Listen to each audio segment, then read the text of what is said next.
Hello and good evening, bud, friends and friendettes, and welcome to the RantCast. I am your host, Joshua, also known as TheStrangeBus, and I am joined by Kurgan, also known as HeroQuest fans.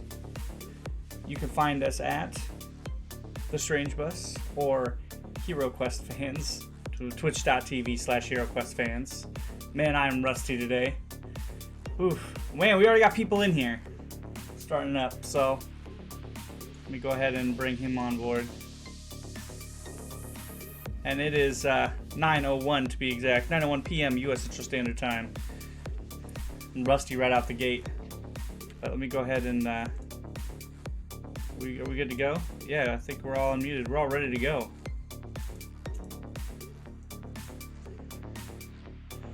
Ha. Indeed. Bill says, oh, I think Kurgan's muted himself. Might be prepping because I have him unmuted. But anyway, welcome, everybody.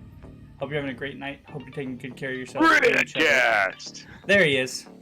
There he is. Every time like I tell myself I'm gonna have myself prepared, I start off, I'm all rusty. Took a small break, so... it's better to burn out than fade away. That's right. So we got a good show prep for you guys. Like I said, I hope everybody's doing well. Hope you're staying warm. If it's really cold out there, because it's starting to freeze over here. We're starting to get chillier, I guess. Not freeze, but before we get started, got a couple things for you here, and that is our new music that we're using today to kind of make things a little darker for Spooktober, and that is provided by Cyber Sound Music and Aimed Ahead. You can find them here on the YouTube channel Cyber Sound Music. That's Cyber Sound Music. And let's go ahead and get started here. We've got a couple things to talk about, and that is starting with the HeroQuest Power Hour. We've got some more Star Wars talk, because I like to talk about some Star Wars things. Whatever Kurgan's got planned on the dock, we'll let him start first, and then we'll kind of continue on from there. So... once again, we'll take it away. Let's go ahead and bring us back to our main screen. And we'll take away with the... turn on. Yeah. Computer. What you say. Yep. You call it Spooktober, I call it Ranttober. Yeah. that man, I'm gonna do that, and it's gonna sound like I'm vomiting. RantCast. Yeah, see, it takes half of it away. Yeah, it's so dry in here. My voice is like gravelly anyway, so it kind of makes it easier. Yeah. All right, so HeroQuest Power Hour. All the stuff that happened at Spiel Essen has finally come down. So shout out to Dungeon Master, who did some great reporting. Got the scoop. And of course, let's see, Rocket Beans, who actually did the unboxing. A lot of the pictures that you're seeing here are actually digital mock-ups. So I was noticing a picture after I did it wasn't really an unboxing, it almost looked like one. I did a video on my channel where I just looked at my HeroQuest Mythic set from 2021, and I was like comparing it to all the pictures. And after I did the video, I saw another picture. I was like, oh, I should have put this up. But the picture actually had an error in it. It was showing the bard's weapon, the rapier, had been raised to 450 gold coins, and I was like, what? I was like, what special powers does it have? It's like, no, it's just an error. It's just 250, like it always was. So I'm not going to pre-order stuff. It looks like it says you can get 20 copies. Looks like I could only get 19 in my cart for some reason. But this should be scalper proof because it's a retail product. November 15th. Both of these expansions they just took the Mythic stuff, dug it out of that big box, and put it into two smaller boxes with the holographic cover, which we saw way back when. So I'm very happy about this. I always think of that clip from Return of the King where Aragorn's coming out, to the Ghost Army, and he's like, consider your oath fulfilled. It's like, because they said they were going to release this stuff. Now, on the other hand, I was also thinking, well, they had a tall order here because Avalon Hill is trying to appease more than one group here, just like they always are. They're trying to placate all the people who were pissed off that they missed the HasLab campaign. It didn't get all that extra stretch goal goodness, all those alternate monsters and heroes and extra stuff. But they're also trying to like not piss off the people that did get those exclusives, who are now going to be like, oh, I have to buy it again, or I don't have a reason to buy it because I already own it. And I've already seen a lot of people complaining. And here's the part where like someone's going to go, oh, these toxic fans are so entitled. They're always complaining. They're never happy. It's like, that's not what it is. That's not what it is. Because if it was that, then the company would be idiots to try to appease those people, because there's no pleasing them, right? There'd be no reason to do anything. Either just release the whole Mythic box again and say, screw you guys, or just don't release it at all. But instead, they've tried to like thread the needle and be like, okay, we'll give you the stuff that you want for all those people, but we'll change it all slightly so that if you want to buy it again, you can justify it to yourself.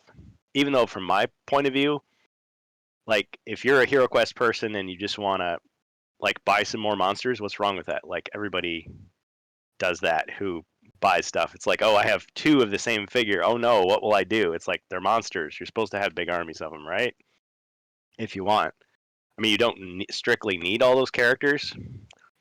But the cool thing is, yeah, you can have different sculpts of characters. So you want a different orc than you normally use. Okay, you can put them out, even if you're not painting all these. Now, one thing StrangeBus and I were talking about a minute ago before I started talking here is that people are wondering, well, what if I want to maintain these transparent figures like they're showing here? These ghostly figures. If I want to maintain that transparency but paint them, how am I supposed to do that? Well, several people in our Discord who are much more experienced painters than I am have shown that that is quite possible to do. It involves using like transparent layers, like using matte varnish and stuff like that, and just kind of like using really thin layers. So you can do that. Of course, you could just take a can of Krylon Spray Plus primer and just like turn any of these figures just solid color and just paint it like anything else if you wanted. So I like the fact that they've come out, but at the same time, I will admit, when I first saw Prophecy of Telor here with these orange figures, I was like, these look like hard candies. What are these things? This is kind of weird looking. Like when they showed it at got your caramel right there. Yep. No? Well, in the original, it's like the brown furniture. It looks like delicious chocolate. Better than like poop, I guess. But people were saying, well, in a certain quest, there's a fiery, fire demon character, so you could use the orange gargoyle to represent that. But the thing is, HeroQuest has never been one of those games where the miniature has to be the exact, proportions and the exact weaponry of the character. It's like you're using your imagination. Yeah, I know it looks like a skull-faced like sorcerer, but it's actually Sir Ragnar. You just use your imagination. But to a lot of people, it's very important that the figure looks like what it's supposed to look like. So I thought it was clever that they included 2 gargoyles here, and one of them is like in hero colors, because the idea behind that is, oh, this warlock hero, she turns into demon form. You're like, okay, she turns into demon form, fine. But you could swap it out and say like, oh, this big huge monster now represents that transformation, and then she goes back to the little, halfling or gnome or whatever she's supposed to be there.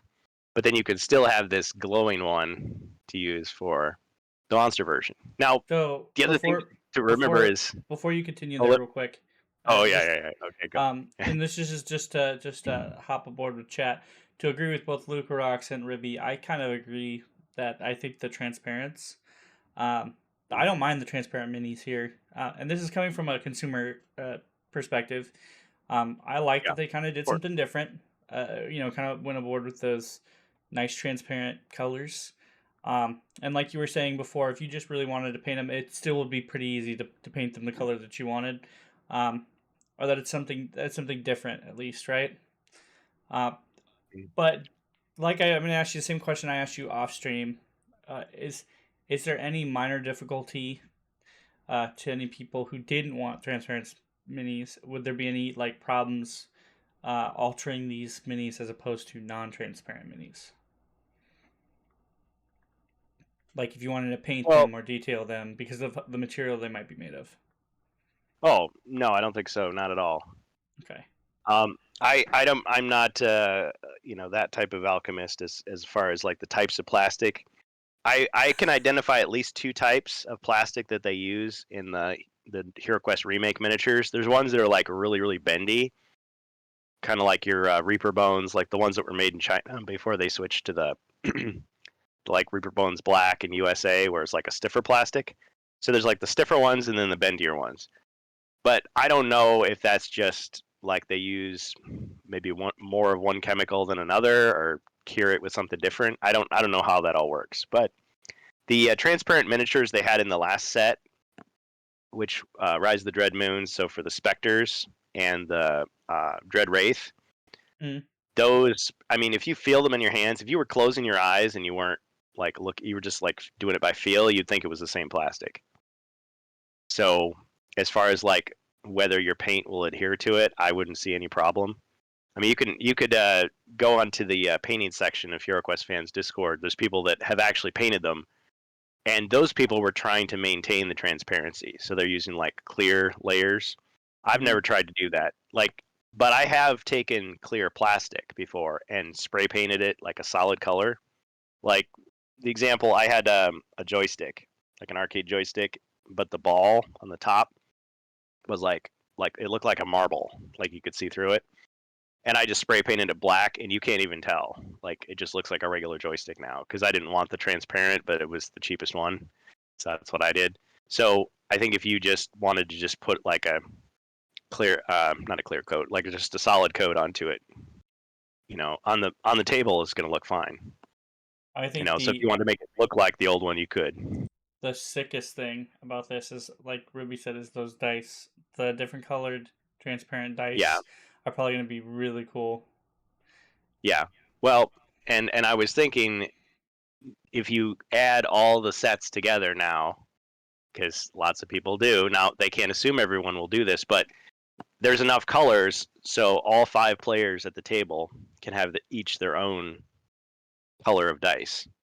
Because you got the orange and green here, you've got the Dread Veil dice, which are going to be back in stock. They're out of stock right now. So those are like the transparent purple and blue ones. And then you have the blue ones from Frozen Horror and then the white ones from the game system. So there you go. And you've also got 2 sets of movement dice, blue and Frozen Horror, red and game system. So Sargon can have his movement dice for his that he occasionally uses for monsters too. Another big question: if people miss out on this after the pre-order, are these going to be put into like regular retail at some point in time? Yeah, that's the entire point. So people that scalp these are morons. Like, well, or they're just really really greedy, because it's $33.99, which is the same price on Hasbro Pulse anyway. Same price as Keller's Keep, Return of the Witch Lord. The boxes are the same size. So don't worry, it's like, let's say I did buy 20 copies, which I'm not. I'm just goofing around. But if I bought 20 copies of this, it gets sold out like in the first day. Guess what? They make more, comes back in stock. You're not going to have to like find some guy on eBay to sell it to you. So there's no there's no real FOMO. It's just it's just for people who want to get there first. They're not going to be missing anything if they don't have the scrap to get it now. Yeah, I don't pre-order stuff like this anymore. I feel like I just fell for it when I did that with the Guardian Knights. I mean, okay, that was an exclusive. I did not think that would be as limited as it was. So in that sense, I did the right thing, so to speak, to get it. But all this other stuff, like, the fact is, you pre-ordering something is not a guarantee that you're going to get it sooner than people who just buy it off the store shelf. It's not a guarantee that you're going to get a better price, because the price usually goes down. It's not a guarantee even that you'll get a product, because people did that with the Guardian Knight. Like, stocks ran out, they were in the pre-order, just didn't get it. Once the supply ran out, that was it. They cancel your order, they refund your money. It's like, okay, so it wasn't a guarantee you'd get it. So what you're saying is, it's about as real to a pre-order as you can get without it being on unlimited stock. So pretty much what they're saying is, there's no it's not like with like pre-orders on actual content or merchandise nowadays where they try to throw in extra stuff because all they your have plenty of copies. They just want you to buy it Yeah. early so they can like Well, jack up. So you're getting what you're getting, yeah, and there's going to be more, but yeah, it's the pre-order for the people who want it first so they can show it off. yeah. Well, and I'm gonna say it again. Like, I'm the 50th guy to review something, and I know it. Like, there's people. I mean, the guys at Spiel got to touch it and open it and play it before anybody else. So Mhm. they're already there. So I can't say, oh, I'll be first if I get this. And for all we know, it's going to be like the previous releases where, yeah, November 15th is the official release date, but maybe somebody gets it a week early and just nobody knows why. They just did, you know, Hey, and if they I had just the unboxed scratch, it and we've if seen I it. had the if I had the scratch right now, Yeah. like for stuff like this all the time, I'd still be pre-ordering it just for the fact that those dice are fucking awesome. So, Nice. but like Well, and I have the respect for the fact that what you're seeing is what you're getting, and they're not trying to like con you into like offering extra stuff. It's more the fact that they're yeah, doing stuff in droves. There's always going to be extra copies coming your way. It's um it's honest. So it's yeah. nice. It's nice to see that like I said with other like I said this is probably nothing new, but just bringing Two this up years. here is the fact that like you know it's it's close to a legitimate pre-order as you're gonna get. It's not like pre-order Yeah. this and you're gonna get this on top of Well, it. Like and then let like you me walk say, into the store and it's still there with the yeah. bonus. Well, Like yeah. See, let me just give an example. So, Rise of the Dread Moon, I did not pre-order anything. Okay. I knew the release date, and on the release date, I called GameStop, and it's like, "Do you have it?" "Yes, we do." "Okay, what time, does your store open?" "Oh, we're opening like, okay." So I was just there, walked in. The guy hadn't even put the stuff on the shelf yet. It was just in a big pile behind him. He's like, "Yeah, I want that new HeroQuest." Like, "Oh, where is it?" Like, "It's right behind you." I was pointing right at it. He's like, "Oh, yeah, sure." See, rang it up. Like, I got it day one. So it's possible. But to be fair, I've had people, tell me, no, listen, it's my right to pre-order stuff. Do what you want, man. oh yeah, Um, yeah. No, the, and the, the like I said before, I'm not saying that yeah, it's useless. What I'm saying is I'm supporting that people, because it's yeah, they're doing it in droves because in some places, unlike here where we live, it might be people might actually like sell out quick. But what I'm saying is yeah, what you see is what you get, and you're not going to miss out if it's you miss it the first run. exactly. It's not shady like it is some places. Now, people tell me, well, even so, they like to pre-order a bunch of products like way ahead of time and then forget about them. Which to me, it's like, but if you forgot about them, where's this gotta have it attitude? Like, if my problem is if I pre-ordered something, I'd be like refreshing the page like every day to see if it was like in stock, if it was shipping, if it Right. had arrived. Whereas it's like, oh yeah, today's the release date. Yeah, I guess I can go to the store after work on my lunch break. Oh, there it is. Let me buy it. You know, I pre-order so I can be like Ronco, set it and forget it. Pre-orders are sometimes safer. That I can agree with. companies. Unlike with the game Go ahead. industry, right? It's different in like PC the game, video game digital. industry. Yeah. Yeah, where it's just like now pre-orders are here for your shareholders and stuff like that. They're also there to kind of bump up like stock prices and Oh like yeah. They love or to like brag. Oh, we so have they 100,000 pre-orders. Look at this yeah success. like stuff like that, where so they'll throw in like exclusives, and then like when I used to work Oh, at GameStop, we would have tons of those exclusives still there. So like oh pre-ordering yeah. meant nothing, like literally meant nothing. You could walk in, and I would hand people a pre-order copy of the game that was coming out when they didn't pre-order it because we would have excess. So it like this here, even though there's no like bonus to it, it's literally saying that hey, we have this much in stock. You pre-order it now, you're guaranteed to get one. And even if there is excess, you're still like you said, it's safer to pre-order. What you see is what you get, and if you miss out, it's not like a quick pre-order where like this is it. This is all that we're gonna get. We don't know when we're gonna get anymore. Or like an exclusive pre-order where it's if you pre-order it now, you're gonna get like a digital code or you're gonna get a bonus in there. It's The an the thing honest to pre-order. It's realize, hey, pre-order it just in case we don't have it anymore. You know, Yeah, I'm with you on that. And the funny thing is, this whole release, like these 2 packs, or this is the bonus material. Like, if you supported the HasLab campaign back in 2020, this was all the bonus swag that you got. So they're literally selling the bonus swag in a slightly altered form. You you're know, no alternate poses. pre-ordering the Yeah, bonus swag. yeah. So now, to be fair, just like I said in my other video, and now other people have covered this. You know, Amalgamash has done it. Always Bored Never Boring, Dungeon Master, lots of people. The Joe Manganiello stuff is not in here. It's proprietary. Okay, so the dragon, the tile sheet, which I forgot to mention, the tile sheet is not there. The alternate sex swapped heroes, like the 4 classics, they're not there. Sir Ragnar, the Witch Lord. So there's like a third of it, let's say, that's not there. But all the other stuff, it's there, and there's more than there were originally. So in the original Mythic set, you only got 2 of these alternate skeletons. If you buy both these packs, you'd have 4 of them, like in 2 different colors. See? So what you're saying is pre-order now to get a Sir Ragnar figure. An official Kurgan figure that comes with every 3rd set.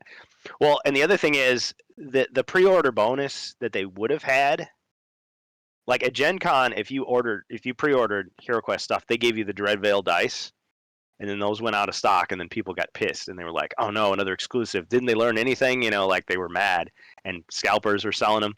So then they were like, "No, don't worry. The Dreadveil dice are its own product now, so you can get those too. They're out of stock, but now get this. This will be our other controversy, if I can even click on it. Yeah, it's okay. So these Dreadveil dice are sold out, but they're Dude, those are $34.99. awesome looking. Oh my god. Those are Yeah. cool.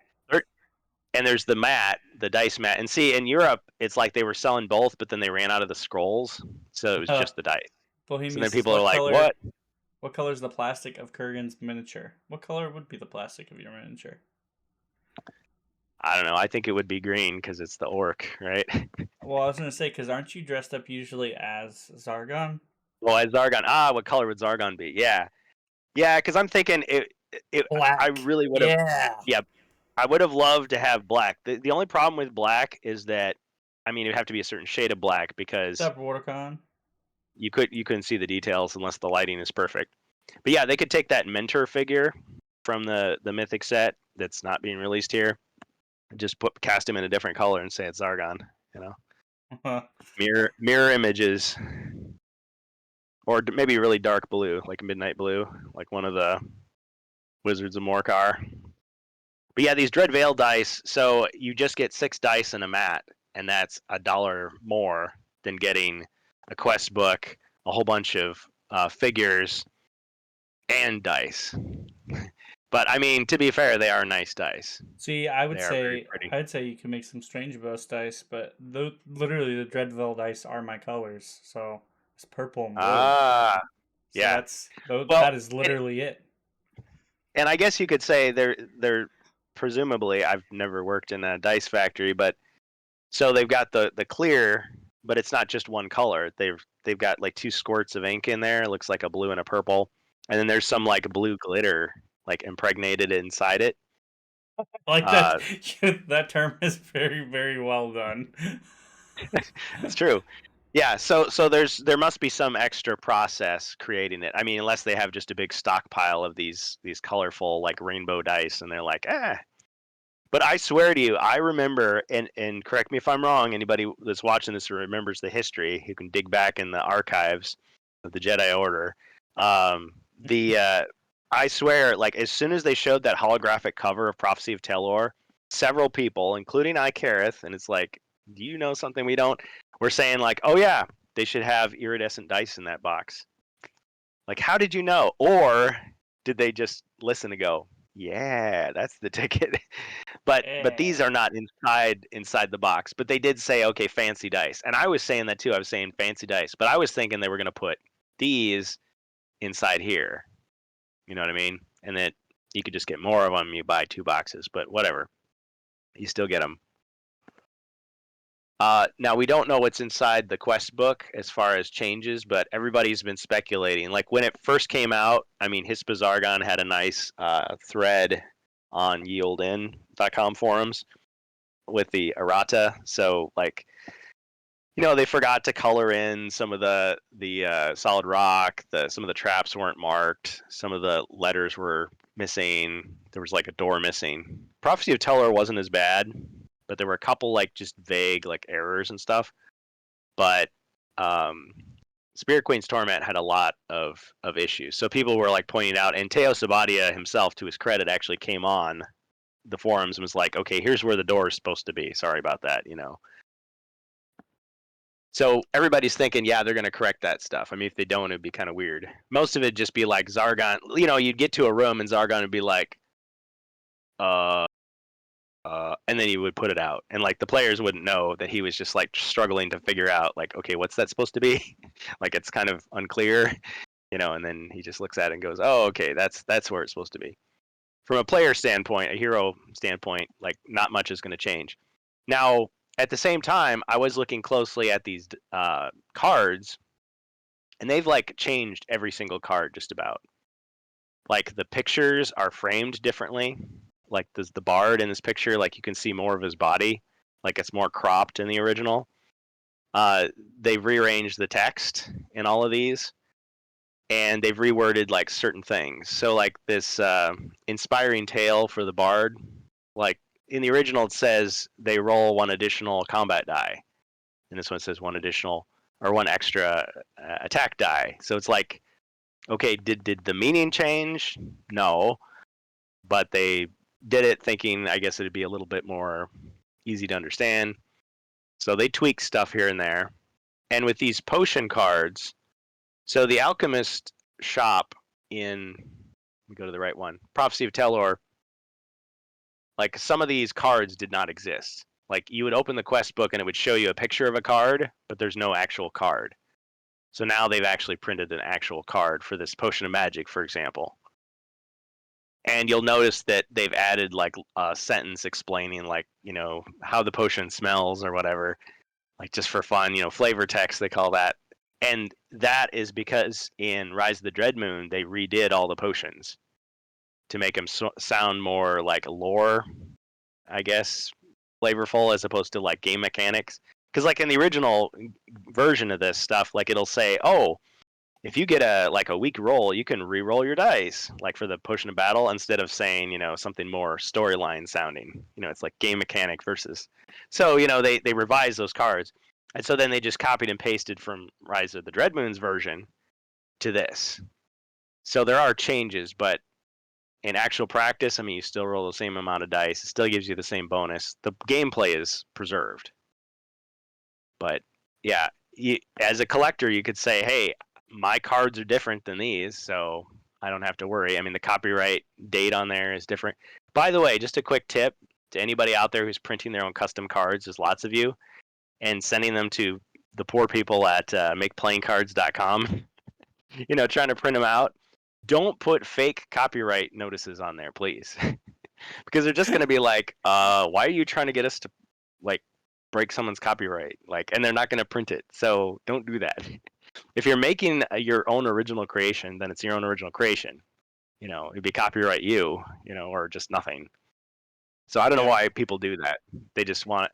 Because on the one, what it looks like you're doing is you're trying to like print them out so that you can sell them to some rube on eBay or Etsy and go, oh yeah, these long lost ultra rare Hasbro cards. It's like, no, these are your original creations, or you've tweaked what they made and now you're trying to sell it. So I would just say, just don't do that. Just don't put a fake copyright notice on there. I don't know why people just don't. I agree to that because will ruin it for certain people in the future. Oh yeah. It's like, okay, well, sorry, we just won't let you print HeroQuest stuff anymore. They not only will call you an idiot, but they will probably stop doing that more on in the future. Yeah. So well, yeah, because you think they want to get sued by Hasbro? It's like, oh, you're facilitating, IP infringement. And the thing is, like, I cannot believe people would like. There are some things that like I think that it's stupid, but like you can kind of think they'd get away with shit like that. But like slapping your own copyright on it and then trying to get another company to print it off for you is really stupid. I like Yeah. it's like, oh, they'll never notice this. Like, come on, Yeah, man. they will. And they have to. Like, even if they didn't care, like, even if they, like, hated Hasbro's guts, they're not gonna cross. You think they want to cross that company? Like, No, do you think they want Pinkertons pounding on their door? I mean, sorry, too soon. like they're gonna look around and be like, well, who printed this? And like, oh, that's that company over there. Like, oh, okay. Guess we're going after those guys. Who approved it? Yeah. So don't be Yeah. an idiot, please. Don't be an idiot. Yeah, Don't be more than and an really idiot. though, yeah. Well, and they have been. I feel like, again, big evil companies. Occasionally they do something right. So they've been like pretty like hands off as far as the fan stuff goes. Like, instead of doing a big. Well, I guess they have done a couple cease and desists for people, but like just change the name. Like, don't call it HeroQuest. Call it like Adventure Quest or HeroQuest compatible. Fan Quest of the creation. Hero. Quest of the Hero. Yeah, they're making it clear that it's not the exact same product. If it looks like you're trying to fool people into thinking that it is an official product and you're producing it in mass quantities, like, I'm going to distribute this, like, this isn't just for me and my family or something, then you're going to get their attention in a negative way, and yes, it is going to ruin it for everybody else. So don't do it. And then they're gonna start eventually they're gonna start cracking down on what we get. Yeah. It's It doesn't matter. I mean, the Avalon Hill guys are pretty like laid back and like gamer friendly, but if the suits above them think that this is a threat to their profits, they're gonna come down hard. So that's a big number one rule, especially with big corpos, man, is you don't fuck with their money. And big idiots like to fuck with their money. So like, quit fucking with their money, or it's gonna ruin the game for everybody. Right, exactly. It's like, oh, I'm sticking it to the man. It's like, yeah, you're really just sticking it to the fans, really, is what you're doing with this. So, and there's no reason to, because they're making it accessible. So it's like, instead of paying $1,000 for this stuff on eBay or whatever it is, let's be generous and say it's like $300 just for the Mythic box. All beat up and like somebody threw it down a flight of stairs and it's $300.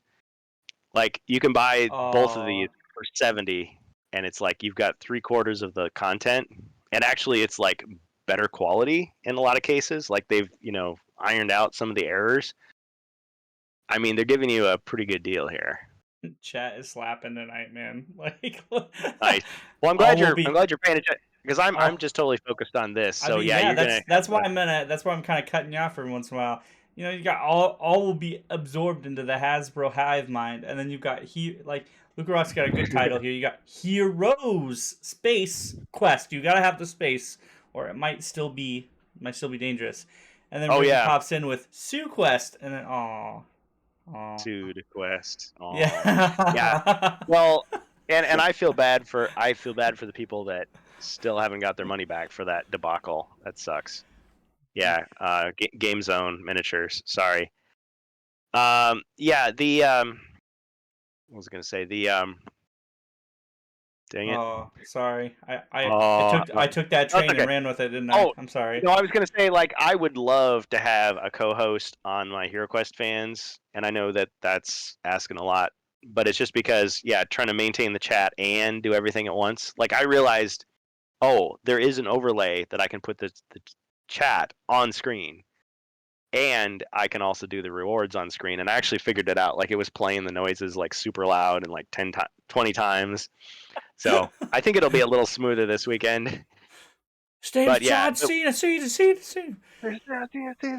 Yeah, it's like it was spamming it, because really it's unclear with those alerts. It looks like you're supposed to copy and paste the browser source like for each one. It's like, no, just one for the entire site. It's like, oh, okay. So once I get that fixed, it's going to be much smoother. So I think you'll see some improvements this weekend. One thing I wanted to say about these boxes. Let me say this about the box. So it looks like he has blue skin, like the character on the box here, and the Spirit Queen looks like she has blue skin. That's not accurate. So they've actually shown us pictures of what it looks like. It's like a quasi holographic cover, not in the sense that it's like actually 3D, but it's like, what do they call those? Those foil packs for the was it Magic cards or Pokemon cards? Or it's like, it just looks like a normal card, but when you tilt it to the side, you can see it has like a metallic sheen underneath and has kind of like a rainbow color going through it. You know what I mean? It's Yeah. like a hologram layer. And actually, with those like Make playing cards and Board Games Maker, you can actually print your own cards that have that. It's just a layer of like holographic like aluminum that's like underneath the card design. So that's what they've done on the cover. So when they take a photo of it, it looks blue from the edge. But yeah, these are all like this is not what it looks like either. This is just what it would look like if it was not holographic. Some That's good to show pictures, you though. like what the art.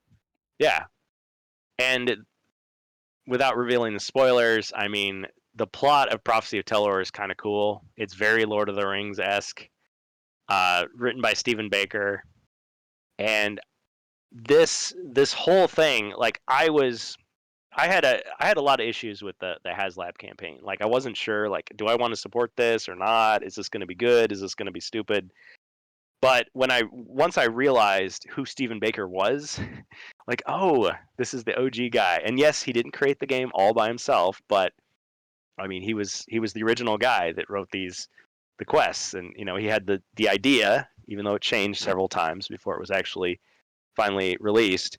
But they brought him back as an independent contractor, a guest writer, had him write 13 more quests. Well, 14 actually, because Rogar's Hall. By the way, when are we getting Rogar's Hall in the companion app? I want to see that. But yeah, they got him to write 13 more quests, and he still got it. Like every quest has its own gimmick, in a good way.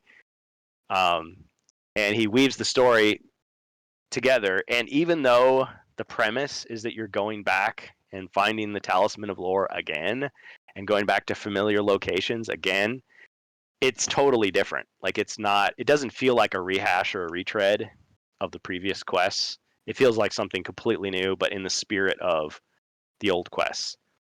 And if any of you saw Nightfall, like with the John Cusack, segments we were talking about, where it's like all of a sudden it's just, oh yeah, these are Dread Warriors and they are, bad dudes, or something. Like, what? Was this written for someone who's never played the game before? Well, these interludes are more like advancing the story, the scariness that's happening. We have some winners. I'm sorry. Right. I've been listening and Yeah, analyzing the chat. go for it. And look at. Oh, we got some great names here. I think a good winner is RantQuest. We should have some art written up for RantQuest. Like some personal like HeroQuest themed art for the RantCast Podcast or RantQuest. PodQuest.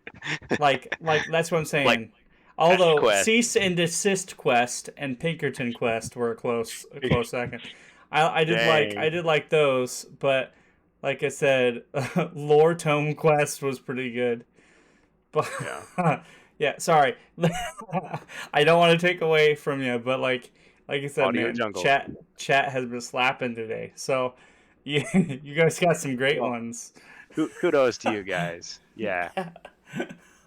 Well, I was going to say Amalgamash had Ash Quest, and I was like, Ashcast. You guys all the rights to the name I invented. Yeah. But that's what I said. All we need next is some art to put up. We'll just put up some. Yeah, we can do it. Art for like a fake box. I said, Everybody, yeah, it's got our faces on it. That'd be great.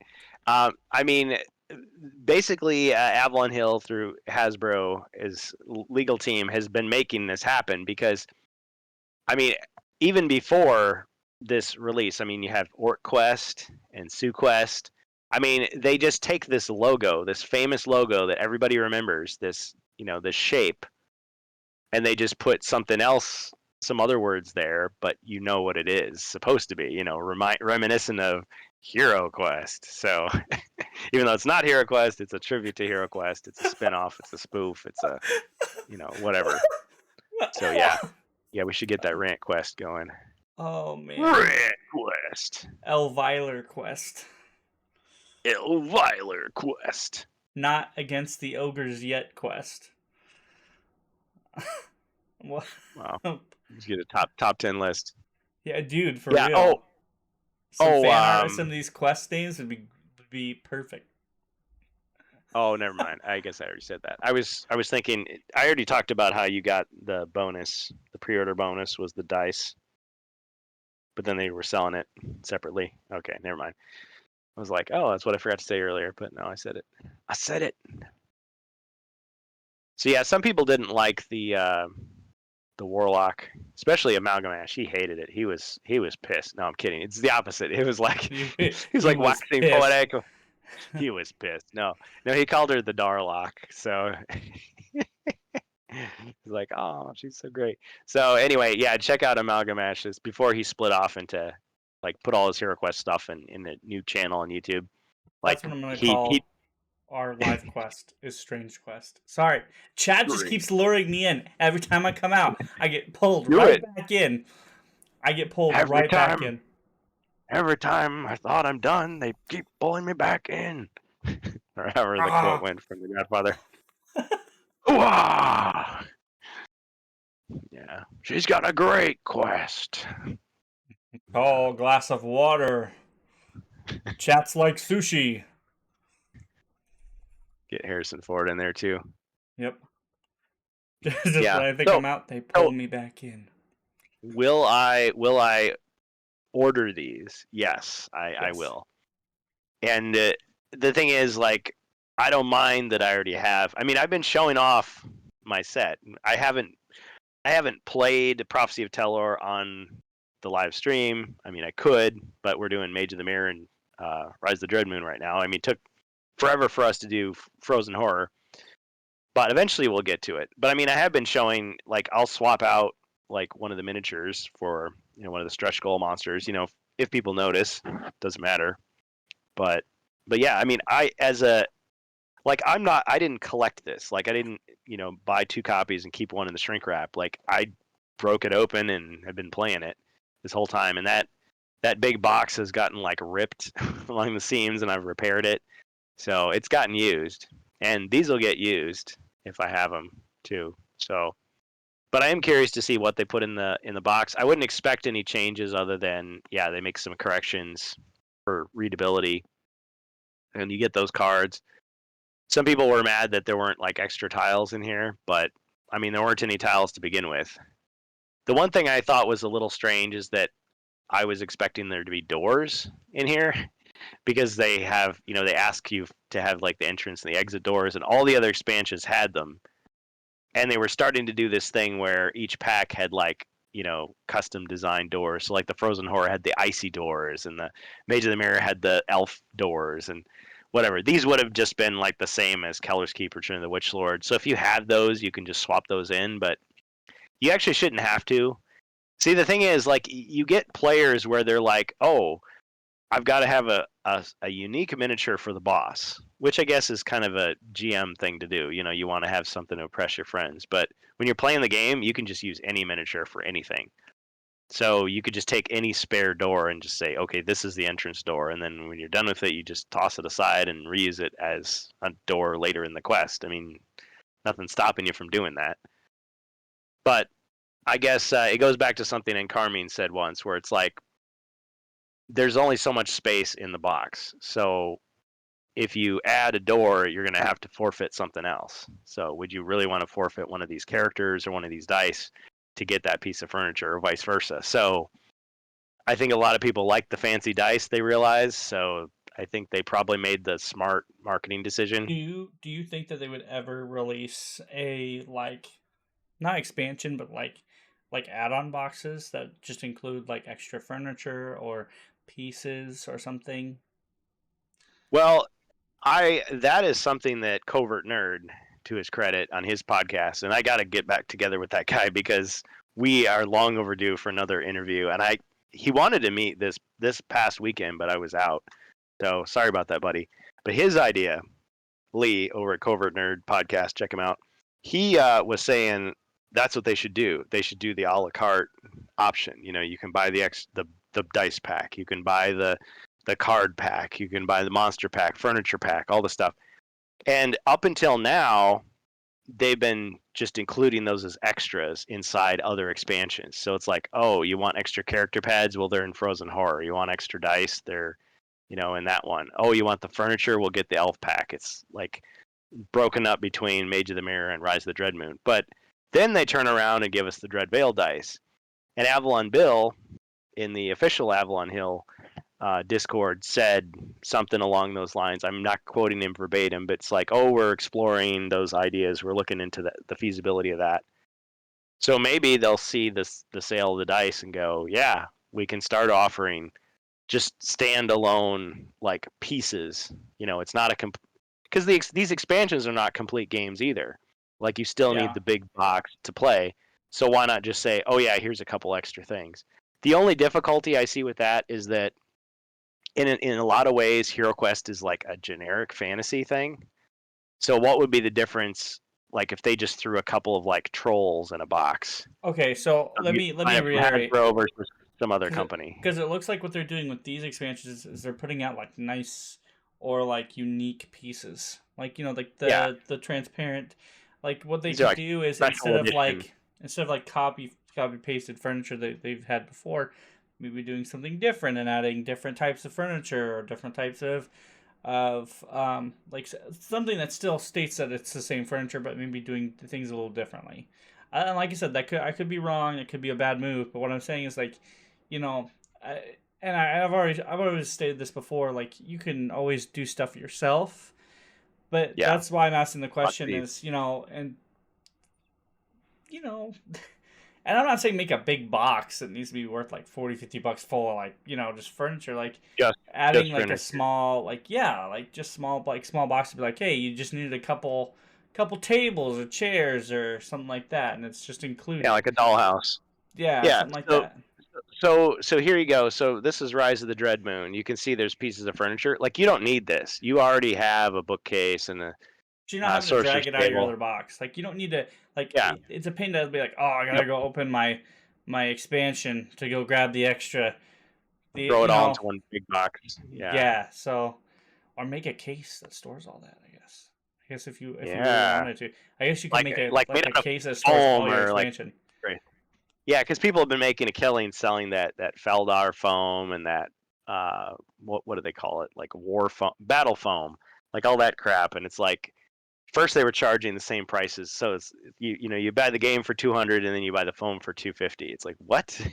I think it's gone down significantly now, but yeah, they could get edge those people out by releasing their own version. Now, like I was saying with these, let's say they did these individual pieces. They would probably want to do something to make it unique, because otherwise it's like, okay, I could buy some tables from Hasbro, or I could buy some tables from like Reaper or some other company that makes generic like fantasy pieces, as long as they're the right scale, which it's considered the 28 millimeter heroic scale. I mean, if it looks right to you, and if you're painting it, honestly, it'll look like it fits just perfectly, because you can adjust the color scheme to how you want it. Right. So they kind of run a little bit of risk there, but as far as like they have done the hero packs, like think about those. Throwing 3-4 pieces like into a box, like a small box, like a handheld box. If like I said, if HeroQuest gets as big as it is, it looks like it's selling, right? Like just having it set like, because like they usually have card decks that they'll sell for like trading cards, right? And then they'll have like small expansion cards, right? Doing something like that where it's like small enough to where you'd be like, okay, here's something that you can have for, let's say you need those extra pieces. You can throw them into your box, or you can keep them here just in case. And then like you pull them out, but well, I was going to say that the monk is sold out, but I mean this is like as close as they've gotten. So something like that, dice. It's like, oh, there's 2 figures in the box. That's it, and some cards. So it's like you can just drop this guy into your game, but it's like, why would you have to buy this? You could just buy like any figure and just say, oh yeah, this is a new hero. But it's got the HeroQuest branding on it. It's got some cards with presumably some balanced system, and then you can use it how you want to. Go to Amazon and search HeroQuest. You can see the number of sets sold in last one. Did I miss something? What's going on? What's he saying? You want us to look that up? When I looked the other night, 600 the main game. Oh, okay, Is he no, never talking mind. about the prices? Yeah, so when I was talking about pieces, I like looked away from chat and I looked back. I was like, oh my gosh, there's like a whole conversation happening right now. I'm sorry, guys. Well, Um, so if you go on Etsy, like half the stuff is people selling their old sets, and the other half are like people that have 3D printed stuff and like reprinted. And oh, some of okay. that stuff is going to be taken down, I'm sure. But one thing I thought was interesting, I'm just going to throw this out there for the HeroQuest historians out there. So if you look at like the 89 set, the original HeroQuest, which was not just released in the UK, it was released all over Europe, first edition, which has different rules than the other versions. Like if you look at the plastic, like okay, the heroes are red, the orcs are green, the undead are white, the chaos warriors are gray. Like okay, straightforward, right? Well, in different territories, they use different shades of plastic. So if you look at the red heroes, they're like different shades of red in different countries, in different editions. Just like the greens are different. So like the European orcs are more of like an olive green, and the North American orcs are like a forest green.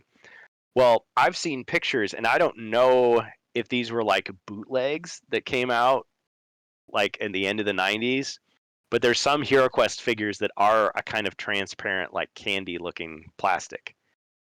And they're apparently really fragile and crappy, but people sell them. But then when I was talking about it one time, some people were saying, oh, no, no, those are modern. Those are just like somebody just got their 3D printer and was just messing around.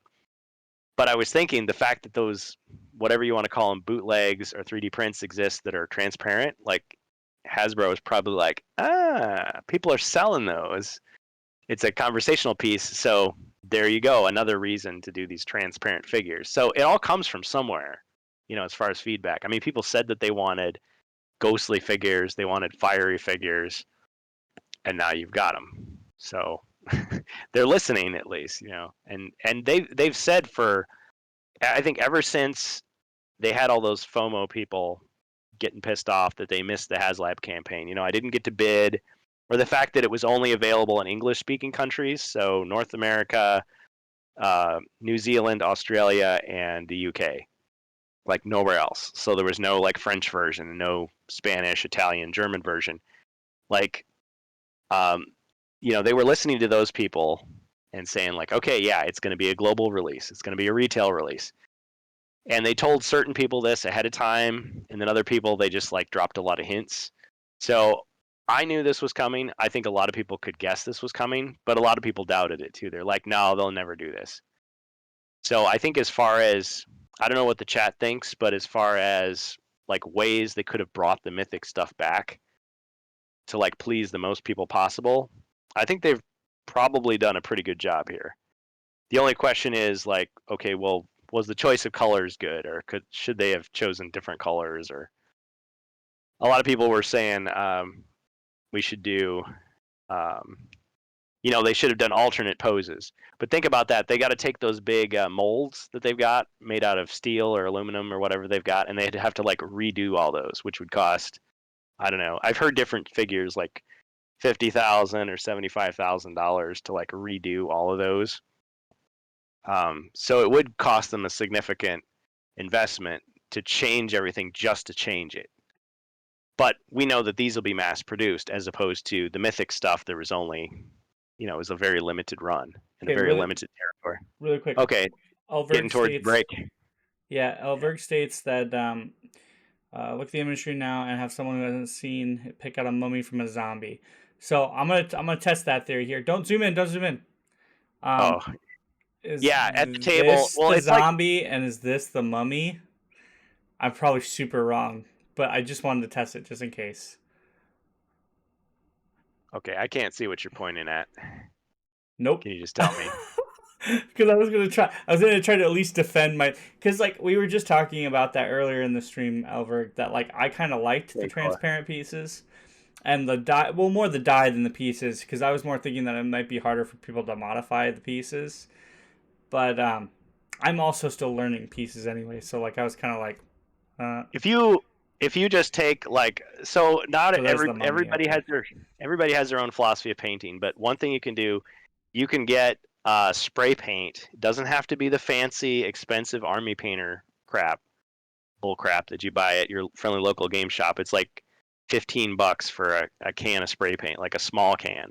Like you can just buy like Krylon. Like I've tested it. Like the bendy plastic, the Krylon, it's like paint plus primer. It says it's for plastic. Spray like a thin coat on there. Don't just glob it on. When it dries, like it takes maybe like 3 days to cure.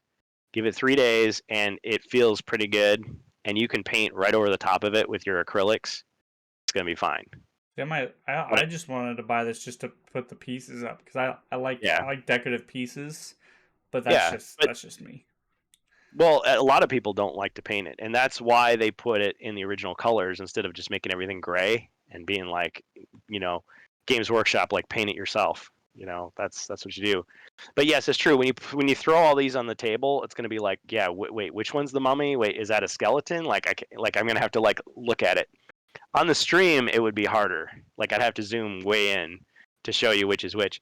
But the other thing to keep in mind is this is not meant to be played on its own. Like you're going to have quests that call for, 4 skeletons. There aren't 4 skeletons in the box. So you're going to have your regular 4 skeletons that are white and your 2 orange skeletons. So what a lot of people are saying is like, oh yeah, it'll just be like the boss skeleton you'll put out, or oh, in this particular quest there's ghostly skeletons. So it'll be like a special event that you bring the pretty figure out, rather than you just throw them all on the table and go, okay, I see a bunch of orange, like what's what? Like what am I looking at here? What is this? Or it's a bunch of green. I see. All right. So I think it'll work. I mean, people will come up with their own creative ways to do these things.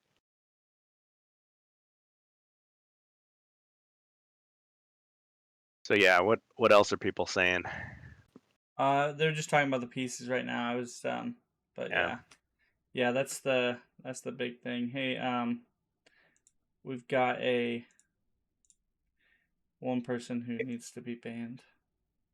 Oh, are they telling us how we can make lots of money by breaking the law? Breaking the law. I was about to say we got a couple mods in there. Can we get that removed, please? Because I can't remove it right now. I don't have access to my chat. Oh dang! Thanks, guys. We appreciate it. I appreciate it. I just monitoring chat. We need Polsky in here. Polsky to regulate. That guy, so cool. He just like everything's just normal, and all of a sudden it's just banned. It's like thanks, buddy. Appreciate it. A lot of people, including myself, made fun of the bard. Like, who is this singing dandy? Who's an orc dressed like a pirate? We changed him to the pirate, kept everything the same. It was fine. It's an orc bard, though. That makes it's really weird. Some people like a bard. It's like, oh, it's brave Sir Robin and his minstrels, banging their tambourines together behind him. It's like it's a comedy character. It's a D&D kind of trope thing. But I mean, we had a game 2 weeks ago where somebody was like, I want to be the bard. That's what I'm saying, Ruby. Is like, I don't mind the bard, but it being an orc is kind of like, that's really weird. It's like begging you to create like an interesting backstory. Like, why an orc? Like he didn't fit in his society. He was outcast because he just wanted to sing and dance, and now he's got to murder people. Like, yeah.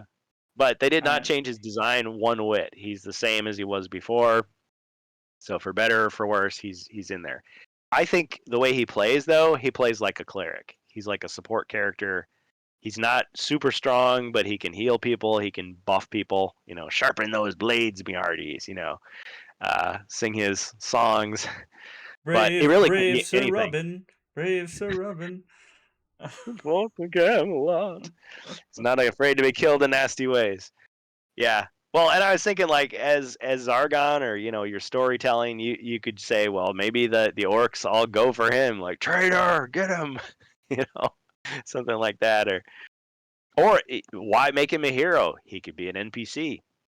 Right. You could do all kinds of things. All right, real quick before we continue on, we're gonna take a quick break. 1 second. Yeah, we're gonna take a quick break. So let's go ahead and use our break to kind of take that time to use the restroom, do what we need to do, and then we'll be right back.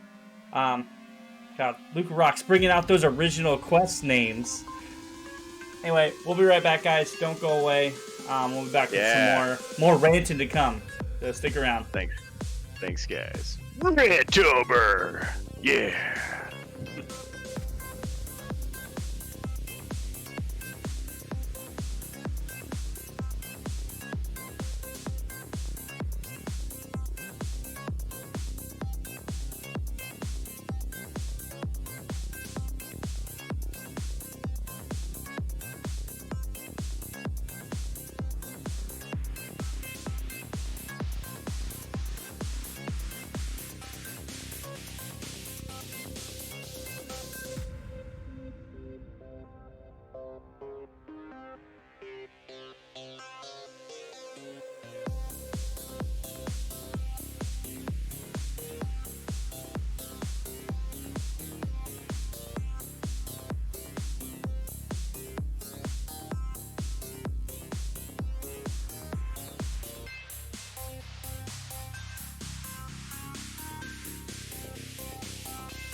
My wife's coworker recently diagnosed with cancer, and not to like bring down the mood. It's just one of those things that is, it just sucks for anybody who gets diagnosed. But my daughter decided she'd spend the whole night decorating a card for somebody she didn't know, and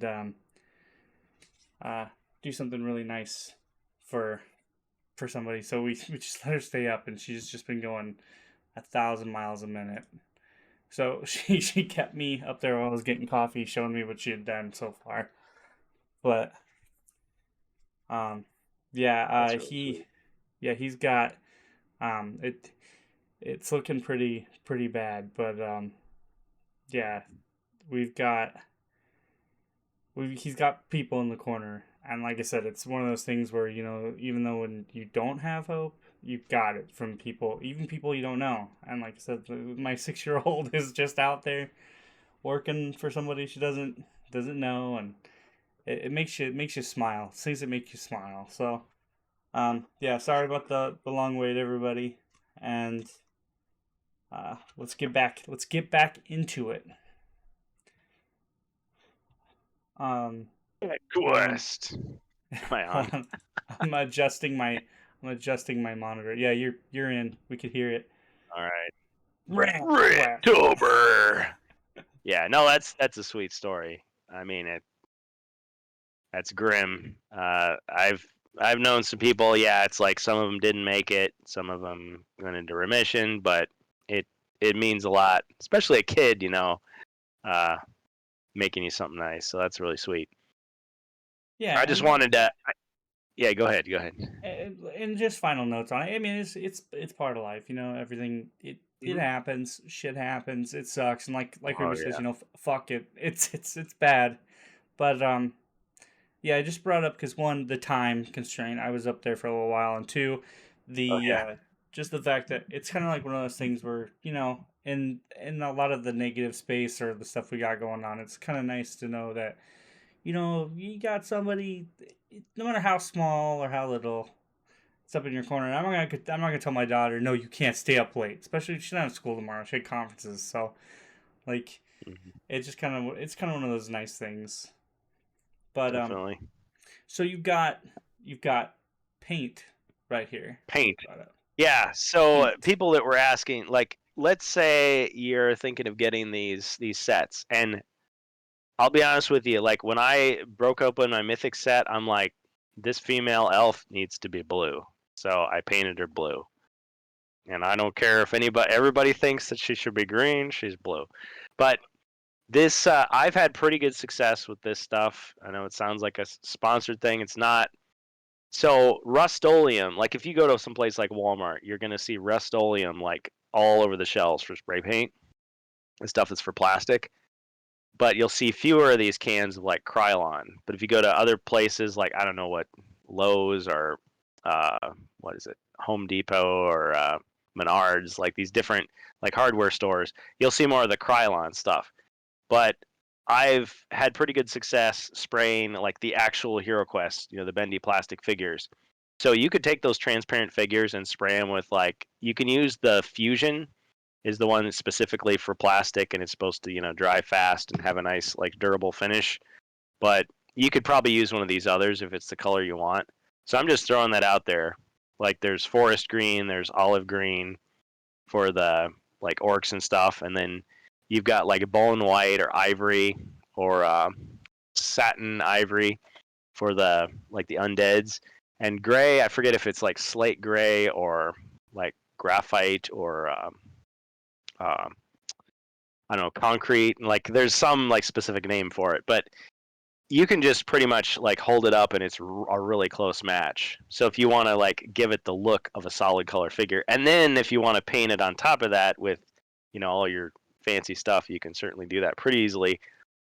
Like I said, some people are saying, you know, swearing up and down you should use like matte varnish, but these cans of paint are cheap, like compared to the official army painter stuff that you can find at these friendly local game shops. And I've also been warned away from that stuff because they say, well, it takes so long to cure.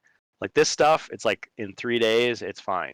Like, yeah, you spray it on there, 20 minutes later, you can touch it, but like it feels a little bit tacky in your hands. I mean, it's not going to leave fingerprints, but it has kind of a tack to it.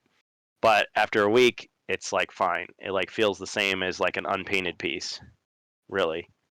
But you should probably wash it with like some dish soap and warm water and dry it first before you spray it. Just a tip. So getting back to the HeroQuest stuff, so just kind of like final thoughts. I know there's some possibilities of some changes inside the quest books, but one of the early criticisms of the Bard was to say, like both the Bard and the Warlock and the Druid, which is not in this pack. That's another thing that's missing. People were saying, well, these feel like somebody's like custom, like they rolled up like a D&D character and really wanted to just insert it into HeroQuest. I mean, people were saying the same thing about Joe Manganiello's stuff. It's like, okay, why is he throwing dragons in there? Like they're trying to introduce, like you're trying to make it more like D&D, but I don't really see the problem there. Like I'm not a big D&D player. I've played just a couple of times. I mean, these characters seem very oddly specific. Yeah, why is it an orc and a bard? Why is it a warlock who's female, who's like a gnome or a halfling at the same time? Like the designers gave their reasons for why they wanted these characters, but yeah, why couldn't it be more of like a generic archetype? You know, like a cleric or like a monk or a rogue or a ranger or, you know, something like that. Why does it have to be like two or three things all rolled into one? But whatever, you can change it. You don't have to use it. It could be an NPC. It doesn't have to be a hero. Like it replaces one of the four archetypes. The other thing people were saying is Spirit Queen's Torment. Like there's good guy orcs. Like it's not just the bard. There's other orcs that are like good, not just neutral, but like good. So for those who say, well, orcs should all be evil, they should be like demons or, you know, zombies or something. I'll just want to just let you know that I've read through the book, and most of the orcs that you encounter are the same old bad guys you always hated, so or love to hate, you know. So there's only a very few good guy orcs. But again, HeroQuest is so easy to mod. Like if you didn't like that part, that doesn't fit into your headcanon or your lore, you could easily change it. Some people But change them to elves or all orcs are good whatever. in my world. Like they All of don't have them. to be all evil. Yeah. Playing OrcQuest, where it's the point of view of the orcs. And OrcQuest. There you go. OrcQuest, yeah. So Amalgamash has a bunch of videos about OrcQuest. I think his wife made a premiere on one of those. It's like, oh, you get to meet Mrs. Ash or whatever. So But this might be contrary, or like they're still something bad guys. where I'm gonna Yeah. ask you to draw this out a little longer than usual, which is okay. Oh, This has been okay. a really great podcast, and I've been looking forward to this for a couple weeks. So The OrcQuest. Explain to me, Yeah. because this has been brought up in chat. Why is it important that we have orcs, good or evil? Because aren't there good and evil orcs, or is it just generally described that orcs are supposed to be evil in this canon? Well, it was never really explained. So it all depends. So a lot of people view like J.R.R. Tolkien, Lord of the Rings, that's what orcs are. That's the definitive, and they just import that into everything. Oh, So Tolkien's canon, see, he didn't really like make up his mind. Like some of his, because his unpublished notes have now been published by the late Christopher Tolkien, his son, you know. So originally he was saying that the orcs are corrupted elves. So like there's no such thing as a good orc because every orc is a corrupted elf. But then he was also saying, well, no, they're corrupted humans. Or maybe they're all corrupted. I really hate, and this is replying to chat. Sorry, Cole. I really hate that people use that because it makes me up down in my mouth when people use Star Wars as that sort of thing, and we'll get to that eventually. Oh, we will but soon. Nobody's ever using Star Wars in a good light anymore, and it makes me so sad. Oh man, it makes me so sad. Let me say more about OrcQuest. So my understanding of OrcQuest, and it's not a retail product. If it was, I would buy it. I specifically was like, nope, if it becomes retail, I'll buy it. And that one, you are the orcs. But to me, that's like playing the orcs in like Warhammer 40,000. Like you're playing guys that are like extremely amoral. Like they just want to get drunk and fight and like loot and destroy. And, you know, they worship a god who's just like, you know, kill, death, you know, violence. That's like all it is. So you're playing a role. I think the other lore that people look to, again, this is HeroQuest. This is not Tolkien. This is not Dungeons & Dragons. Dungeons & Dragons has its own view of orcs. Like I just got finished watching the cartoon, and like they're basically like pig people, is what they are. Yeah, aren't they just they're just really aggressive. Yeah, well, really most of them they're not very intelligent, most of them, and so like an evil overlord is easy, you know, for him to swoop in and just like, you know, basically compel them or charm them into fighting for his side and doing his dirty work for him. And Tolkien did have a couple instances where there's a few orcs that are like, yeah, this kind of sucks. We're just cannon fodder. We should just like go AWOL and, you know, do something else. You know, so there's a little bit of sympathy for them too. But D&D had this big controversy where they're like, oh, you saying like an entire race like is evil? That's bad. It's like, dude, it's not even real, first of all. But okay, whatever. So, you know, just like you have humans that are good or bad, or elves that are good or bad, or dwarves.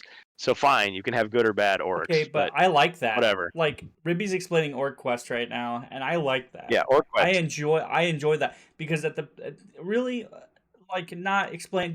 We're not gonna use the Star Wars point of view. Okay, we're not gonna be like Jedi are evil. No, we're not.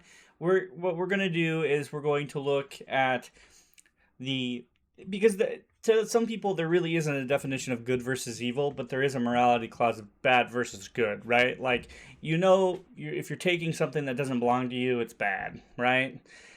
But at the end of the day, if you're playing something like OrcQuest and you're looking out for your own people, you're doing good things in a bad light, like you said, you worship a god called Badass who wants you to like kill as much and steal as much as you can. So pretty much what you're doing is, whether it's for survival or for fun, you're going and you're going to slaughter innocent people. Bad. Yeah. But you're looking out for your own. Good. I mean, like, so, but people are going to take... the Jedi. Yeah, so the knights that you're facing are going to view you as what? Bad. Like, and that's great. That's wonderful. I like that. Well, so, you know, you're putting yourself in that... well, and the game is exactly. It's not a game for kids. Like, I'm gonna teach kids like right from wrong with this game about orcs. It's like, no, that's not what it is. Like, OrcQuest started out as a card game. It was like a parody of HeroQuest, and it was funny because it's like instead of you controlling, you know, the heroic heroes, it's like the orcs, No, they're just trashing everything. And then they made a whole game out of it, and it's got a huge box. Now, the weakness I see of OrcQuest is, first of all, it's not a retail product, so you had to be in on the crowdfunding. And to be fair, they did like reopen the crowdfunding, and it was like, oh, you can pledge $1 and you'll be on the list. But I was just like, nah, if it's not a retail product, I'm not gonna buy it. Sorry. But from what I've seen, it is an incredibly complex game. Like there's like hundreds and hundreds of tiles in there. And the only thing is, Whoa. I haven't watched, like, I know we did that stream where we were watching people play it, but I just don't remember enough. So, like, I know some games, like, you don't just turn the box upside down and play with everything. Like, those pieces are there for specific scenarios. So, like, Betrayal at House on the Hill, in that one, I was like, dang, this looks, complicated. But it's not, because most of that stuff you never even use until you get to that one scenario where they're like, okay, you need these tiles from this pile or from this bag. So you take that one out. So I don't know if that's what it is. Because just like when you're playing HeroQuest, you don't put out all the figures when you play. It's just you go into this room, these guys are in here, whatever. So I think it might be more like that, and it might not be quite as intimidating as it looks. Because you've got your modular dungeon, you've got your tiles, you've got like as many cards as you would expect from like a trivia game. So it's like always going to be random because there's like hundreds and hundreds of cards. And you've got all these figures, and there's like an extra box, so it's like there's 2 games in one. So it just looks crazy. But anyway, that was my impression. If OrcQuest became like a retail commercial product, that was under $200, I'd get it, because it looks like, yeah, it's definitely appealing to people who liked HeroQuest. It's not exactly the same, but it has a lot of like nods and like, Dude, Imperial Assault winks. is fun as shit. I wish I had more boxes of Imperial Assault. I played that at a friend's house, and it's hilarious. It's not hilarious. It's fucking fun, but it is expensive as hell. Yeah, $200 for a board game is pushing it for me. Like that better be like an awesome game that I'm going to play a lot. And like anything more than that, it's like, no, too rich for my blood. Sorry. So it sounds like we're ready to move on to our next topic, because I know we got some burning Star Wars stuff here. But what would you say? I mean, final verdict on HeroQuest, the new releases, at least for until we learn more info. What would you say? Do you want my final verdict on it? Yeah. Oh yeah, dude. I think it's so. This was the first I've heard of it because I've been waiting for information on you. So, I like the Mythic. pieces. I personally like the pieces because I think that the only thing is I'm kind of on the like since Berg put in his opinion, it did kind of put me on the fence a little bit because I'm one of those guys who thinks that you can split things up into boxes. Now it may not be profitable for them, or may not be logical for Avalon Hill to do such a thing. But if they're gonna do something that's like meant for more like bosses or unique characters, um, Mhm. maybe Not they everybody's try going to doing buy something. Yeah, like maybe Yeah. something that could be like used. They could do like holographic characters separately. But once again, I also understand that this is not something that's going to be sold. It's going to be sold commercially, but like not on a grand scale. So what they're trying to do is maybe do like the best of both worlds and say, hey, these are the pieces we're going to include in the box. If you don't like them or don't want to use them as frequently, they can be used as boss pieces. You can grab them on the box, use your current pieces, or go and grab more pieces from wherever you grab them usually. And like I said, that's how I think of it. Now, like I said, I'm not a regular player, so but I also do believe in the fact that since this is a board game, the best part about board games is that you can use anything usually for Mhm. pieces. At least on Yeah, in my just like I fast said, pacer. and Yeah. and if you are crafty and um, if you are imaginative and artful and you know where to go and get the right stuff, most people that I know in this chat know where to get their own pieces or make pieces, right? So, um, I think that these dice look great. The pieces look great.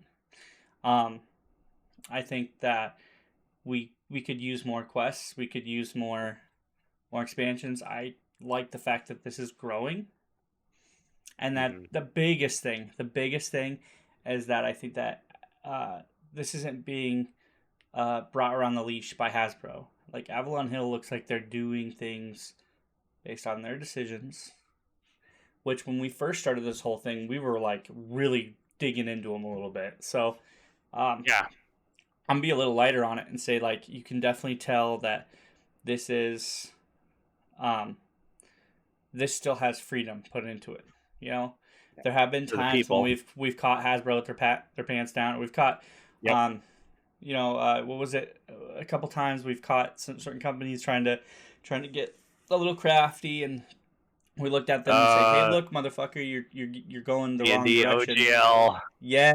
D&D So Magic the Gathering, what was that? It was like Pinkertons. back in like Yeah, February and March and shit like that. there's been When a stuff was getting lot of nasty. rightly deserved negativity for Hasbro's But affiliate subsidiary companies here. so, So but it is nice to have a little going positive. forward, it doesn't look like that's permanently impacted, and I'll still stick with my original takeaway with that is to still keep on your guard, people, and that anybody in chat, you know, still keep on your guard because those guys don't stop. So they just wait until the fire dies down and they try again. So, but as far as this goes, I don't have any issues with it personally. Now, like I said, this is all the HeroQuest I have. But more excited to get into it in the future, and I am really excited for this expansion. I might actually go ahead and save up $60-$70 and go ahead and buy these two because the dice looks fucking amazing. So that's just me. So, or you could just buy, instead of this whole package, you could just get some little purple dice. Look, that's not how that works. I want to support Avalon Hill when it comes to that. So yeah, cool, man. Yeah, and that's coming from a guy who was like, "I'm not supporting Hasbro." So like, that's something that is if they can turn things around. But you're absolutely right, and I am dreading the day when somebody up at the top says, "You know what? This HeroQuest thing isn't quite being exploited enough. Like, let me just dig my hands in there, and then disaster." Like, let's hope that day never comes. I think if it becomes more commercially available, if it gets bigger and bigger, you might have danger of that. But so keep it unpopular, guys. Don't buy it. Don't buy it. Let's say small. Like that. Let it grow, please. No, let it grow, because the more you guys spread that out, the bigger our community has, the bigger our voice is. That's true. The difference here is they want to piss off that many paying customers, right? Yeah. The difference is and like I said, I'm gonna get it. Like I've gotten into this with Star Wars, is don't let it get to the point to where we have kind of an imbalance when we're moving into that community, where we have if you're more sycophantic like fanboys who are like, no, everything is great. You can't touch this. Like, I just love whatever they do. Yeah, and you're not a true fan. Like, don't do that. It might come to that. You're just asking to be abused at that point. But sorry to say. At the same time, that more happens when something booms, like it gets big way fast, and I don't think that's going to happen here. But Hasbro has so many IPs under their belt that I feel like here we're more endangered by the subsidiaries than Hasbro itself. I hate to say it. I would be really sad, but if they just completely cut HeroQuest loose, Hasbro would be fine. Like, they've got billions invested in all these other IPs. They'd be fine.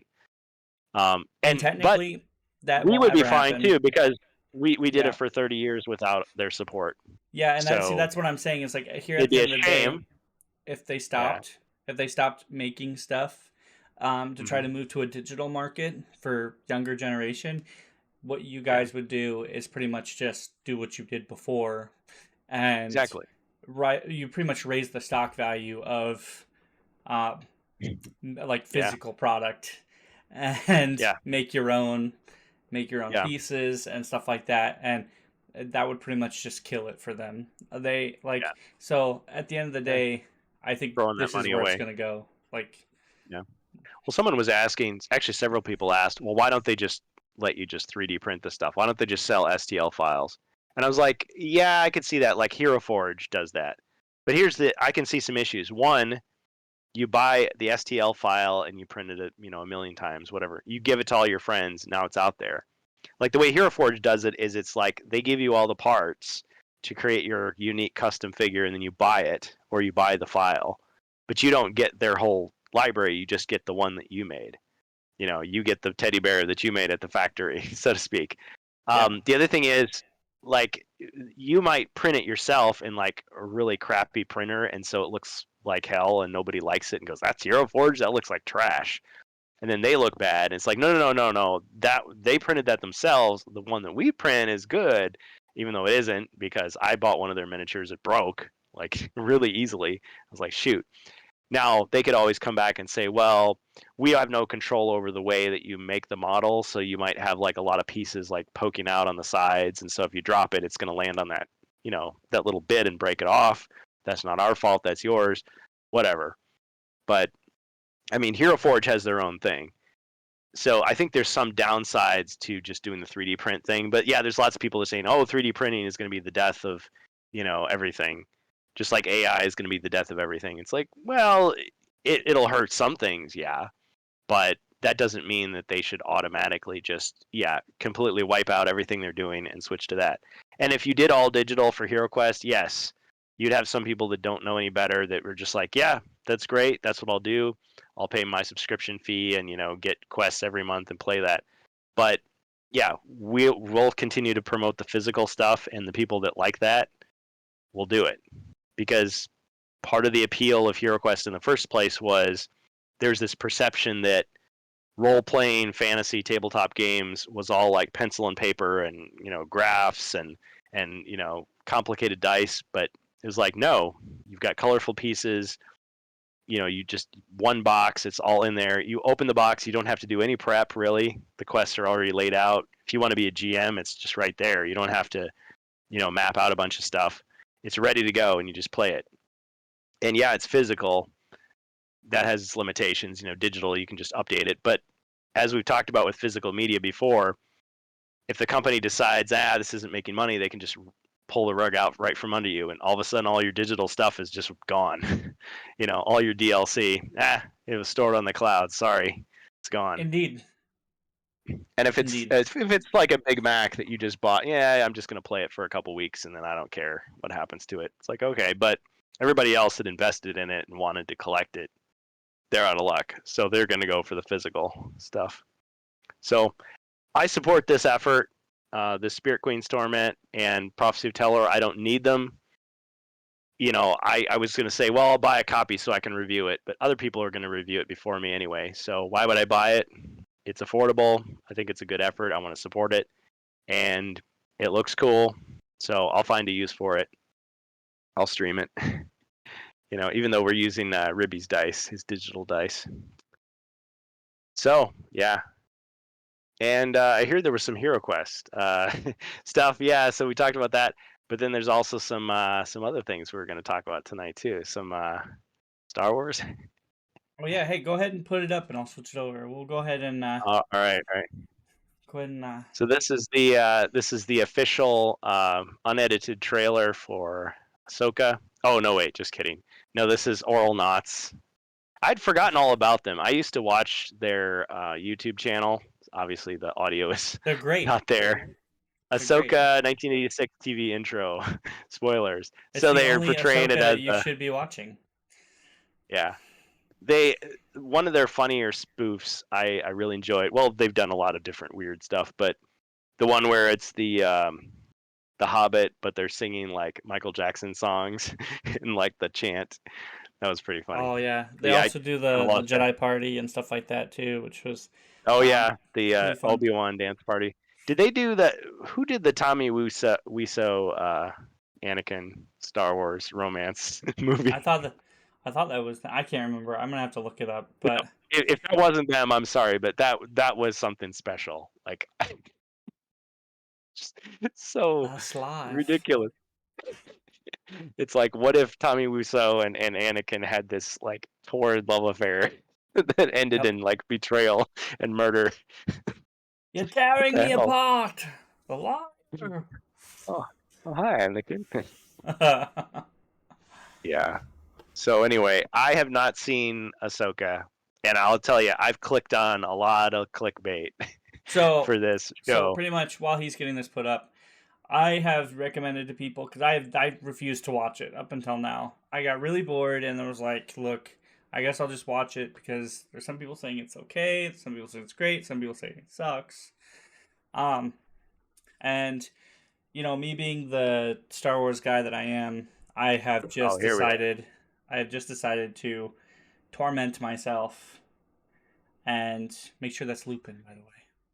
I've decided to torment myself and watch it regardless. So I got to episode 5, and then got a little bit past that. But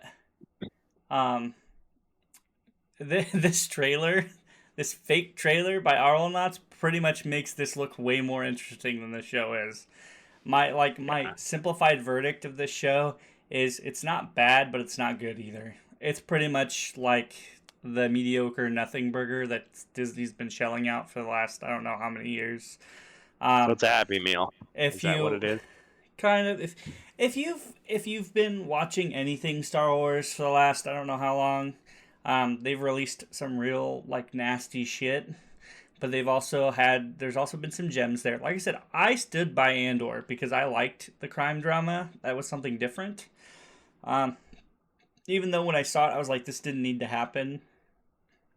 Because usually you make stories about characters that you don't know if they're going to live or die. Or, why is this horribly cropped, bro? Is it cropped because you're avoiding copyright infringement, or what's going on?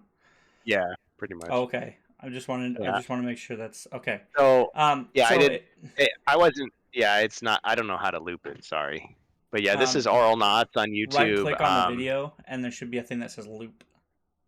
There you go. Looper, directed by Rian Johnson. Okay. But we're not even getting there, bro. But yeah, so there you go. So if you want to support these guys, you've got Lars Mikkelsen, which I haven't seen him pop in yet, but brother of Mads. Elon Musk, when he's not buying out social media, he's moonlighting as a blue Ray Stevenson. Remnant. Oh, okay. Who is the Ray Stevenson? Who's the most interesting character in this series so far? These are the actual actor names, not jokes. Well, yes. But yeah, so literally he plays a dark Jedi named Balin Skull, and he's got the only person with personality in the show. So I don't know about the other shows.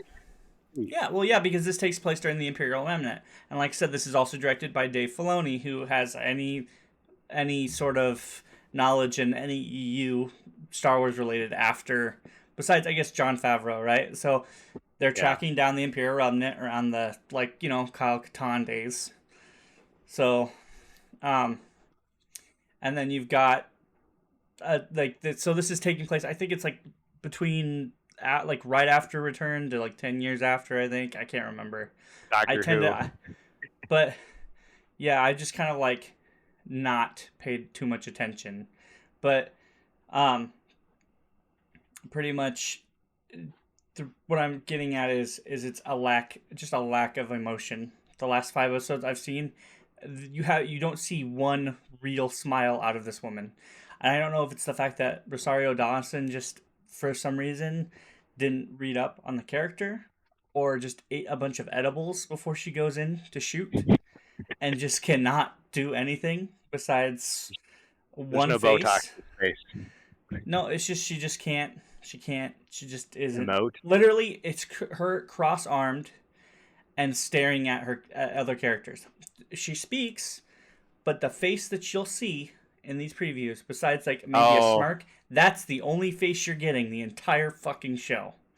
So was that the actress's fault, or do you think that's just I don't know. I don't know I don't know what that is because I haven't really seen her in anything else, so I don't. If you've ever seen the character in animation, she smiles and does things and has a personality, and this does not happen. Well, I've seen Ahsoka in the Clone Wars, the first 2 seasons that I saw before I gave up on the show, and everybody told me that was wrong, but yeah, she was Anakin's he's this, but she was the spark, the ray of sunshine, hey, sky guy, and he's snips, and they had this they were a big brother, little sister, relationship. Keep in mind, buddy, that most of that show was meant for a younger viewer base. Well, and here's what I was wondering, because I was clicking on the clickbait. I was reading, watching the troll videos where it was like, oh, this wasn't made for you. This was made for people who grew up with, these cartoons, and Okay. it's like the Star Wars movies don't exist. It's just this is for these people and all this stuff. And it's like, well, I don't know. It comes across, a lot of that comes across to me as a big, huge, fat excuse to say like, oh, it's not good. Well, that's because it was made for kids. So it's like, well, so who the hell is watching this? Because this is an adult show, right? Or is this for 12-year-olds? No, Like what if we're seeing now? to me, there's no like rhetoric for this show. It's so Who are there they was making it for? okay, but they're not making they're making it for everybody. That's Oh, the okay, whole okay. the general thing it's is not for just it's hardcore Disney, man. Rebels It's families, fans. but if you hold on, Yeah. listen. The You tell me. there was a You've link seen that it, I I sent haven't. you that we can't put on this stream because to me it's negative bias. But at the end of Okay. that video where this guy talks about how Star Wars is kind of a series that doesn't like to grow up. Yeah. He talks I know about what you mean. how right now with our two directors that we're kind of relying on, which is Dave Filoni and Jon Favreau, he made a comment that says right now you kind of feed the fans what they want at the current time. It's like handing a child a toy that they really want, and eventually they get bored, so you hand them the other toy that they used to play with, and then they really enjoy that, and then they move on. That's really kind of what this show is. You had 10 to 14-year-old kids, or even me, because I enjoyed Rebels. I was a little younger at the time. I was a teenager to a young adult who enjoyed watching shows like this because it was the only Star Wars I had to watch that was relatively new. I didn't watch all of the show. I literally got a kind of like what you just said, Beamius, which was kind of like a director's cut or a show listing. I enjoyed it. I forgot half the show because I haven't rewatched it. But then they literally bring this show back and they're like, hey, you remember these people from Rebels? And I'm like, no. I remember the main characters, but I don't remember half the shit you guys are talking about.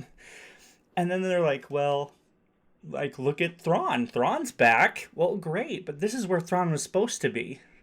So that doesn't make me excited. And then then they bring back Hayden Christensen for like a vision that Ahsoka really isn't supposed to have.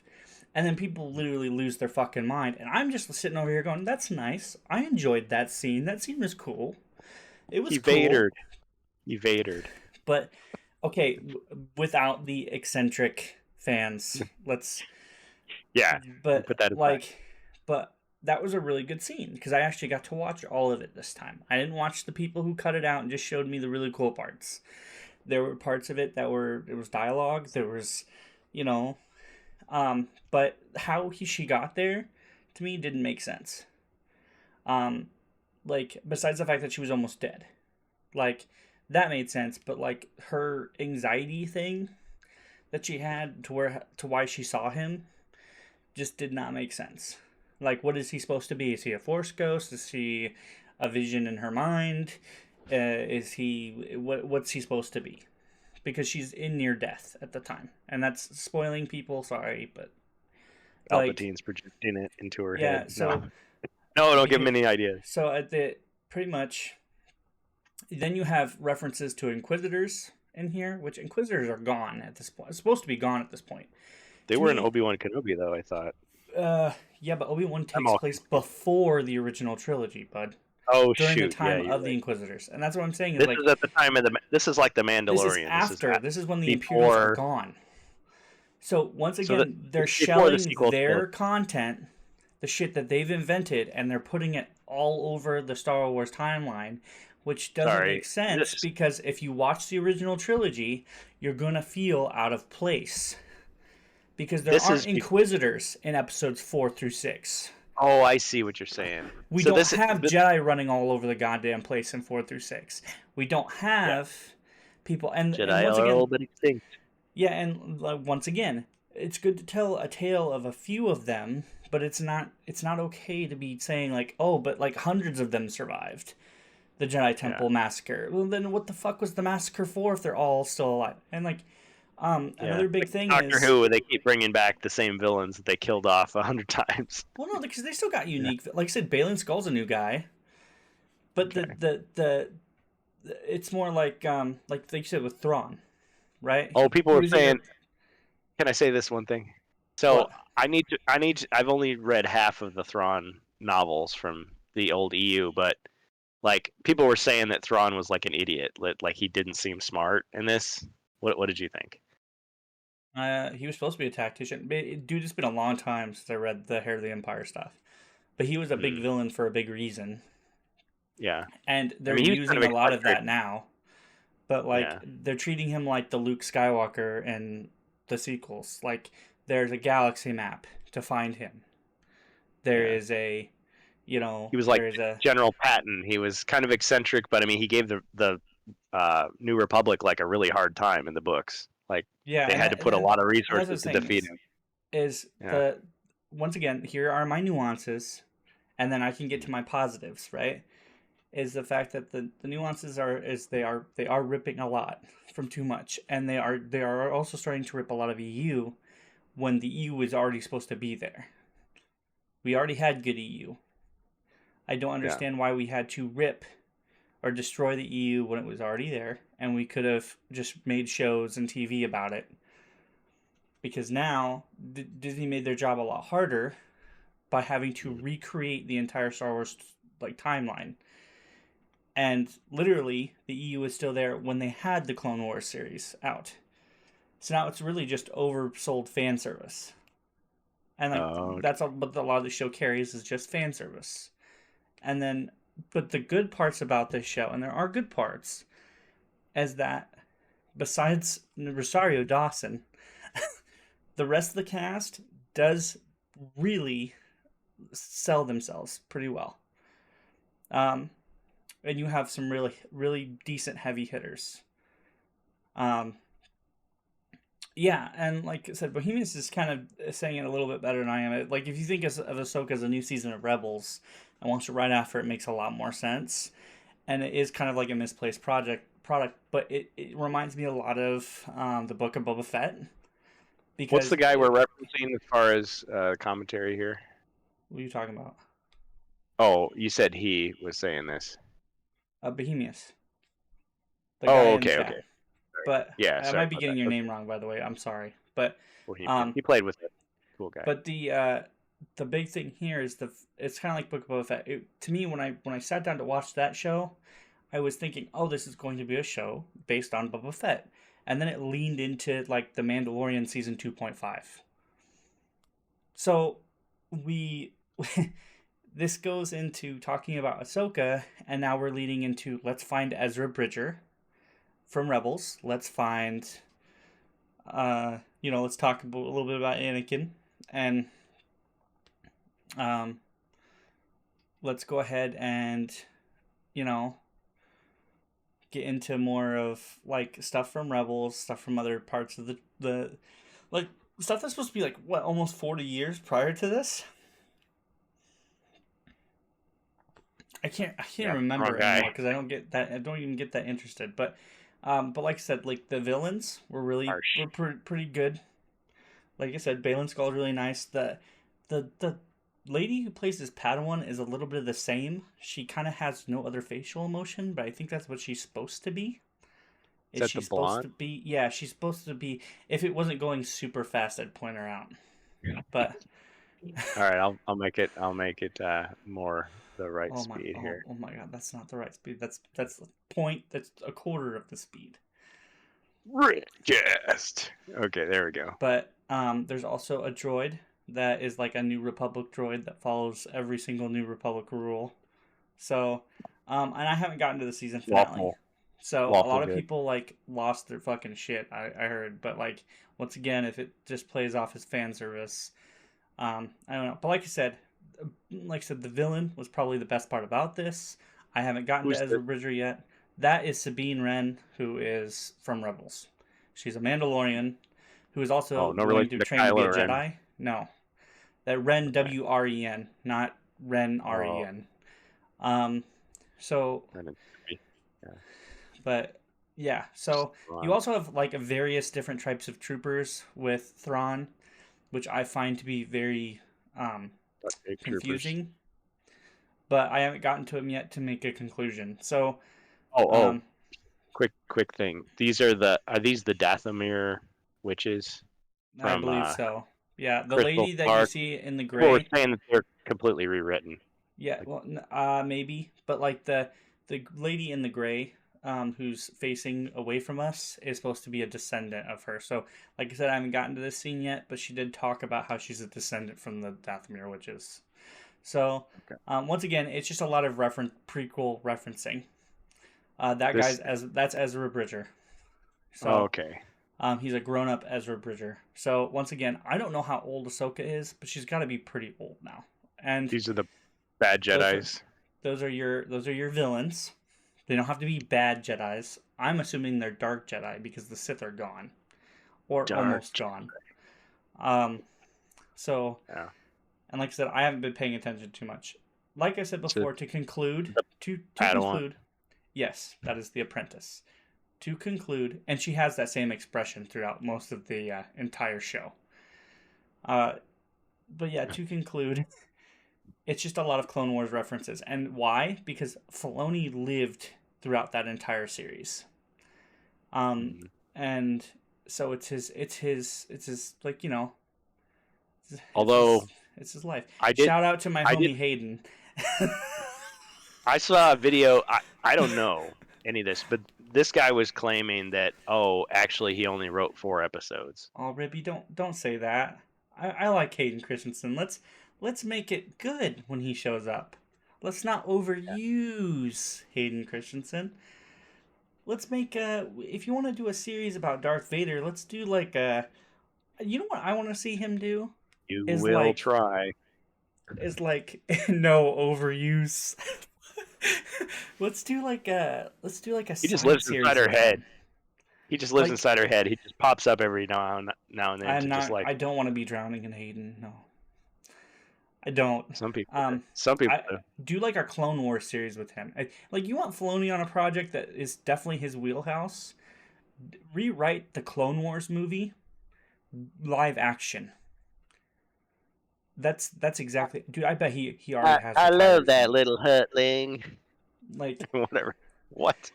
Like rewrite just the first, like the 2008 movie, because you want to talk about a bomb of a movie. That was it. But they did get Christopher Lee to voice Count Dooku in that one, and not for the show. Yeah, and I think that's the only thing stopping them from doing something like that is because he is gone. Certainly not a good way to make a film.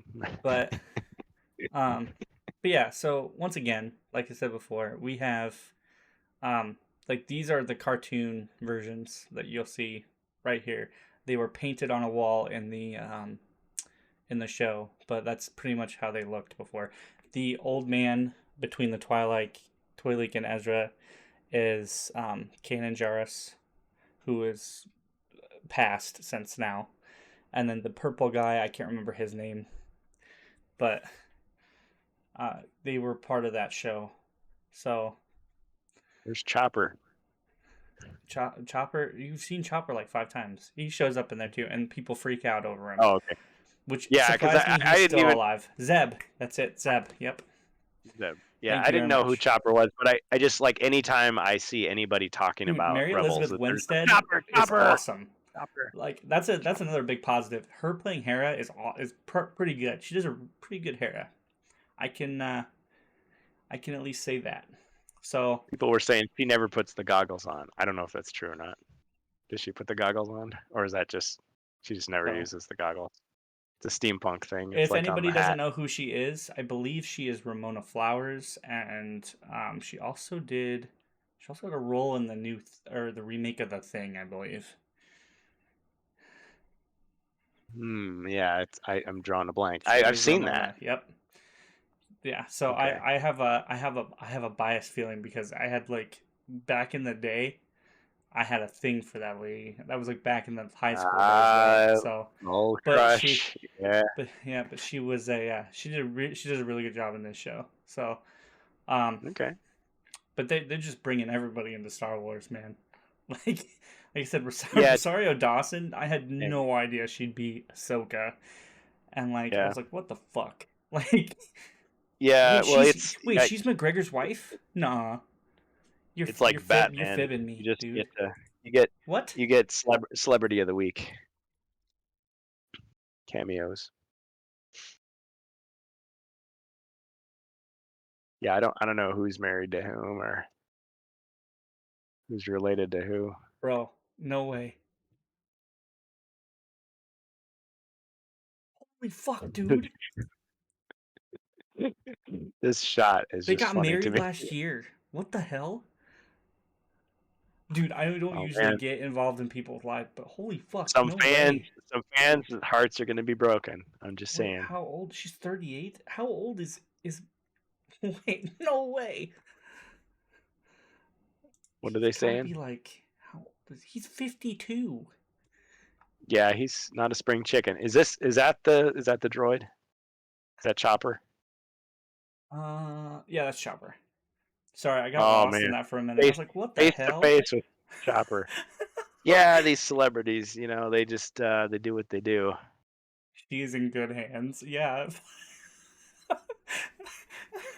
I would say so. Look at her. She's just like in love with this guy. Anthony Daniels is like, gulp.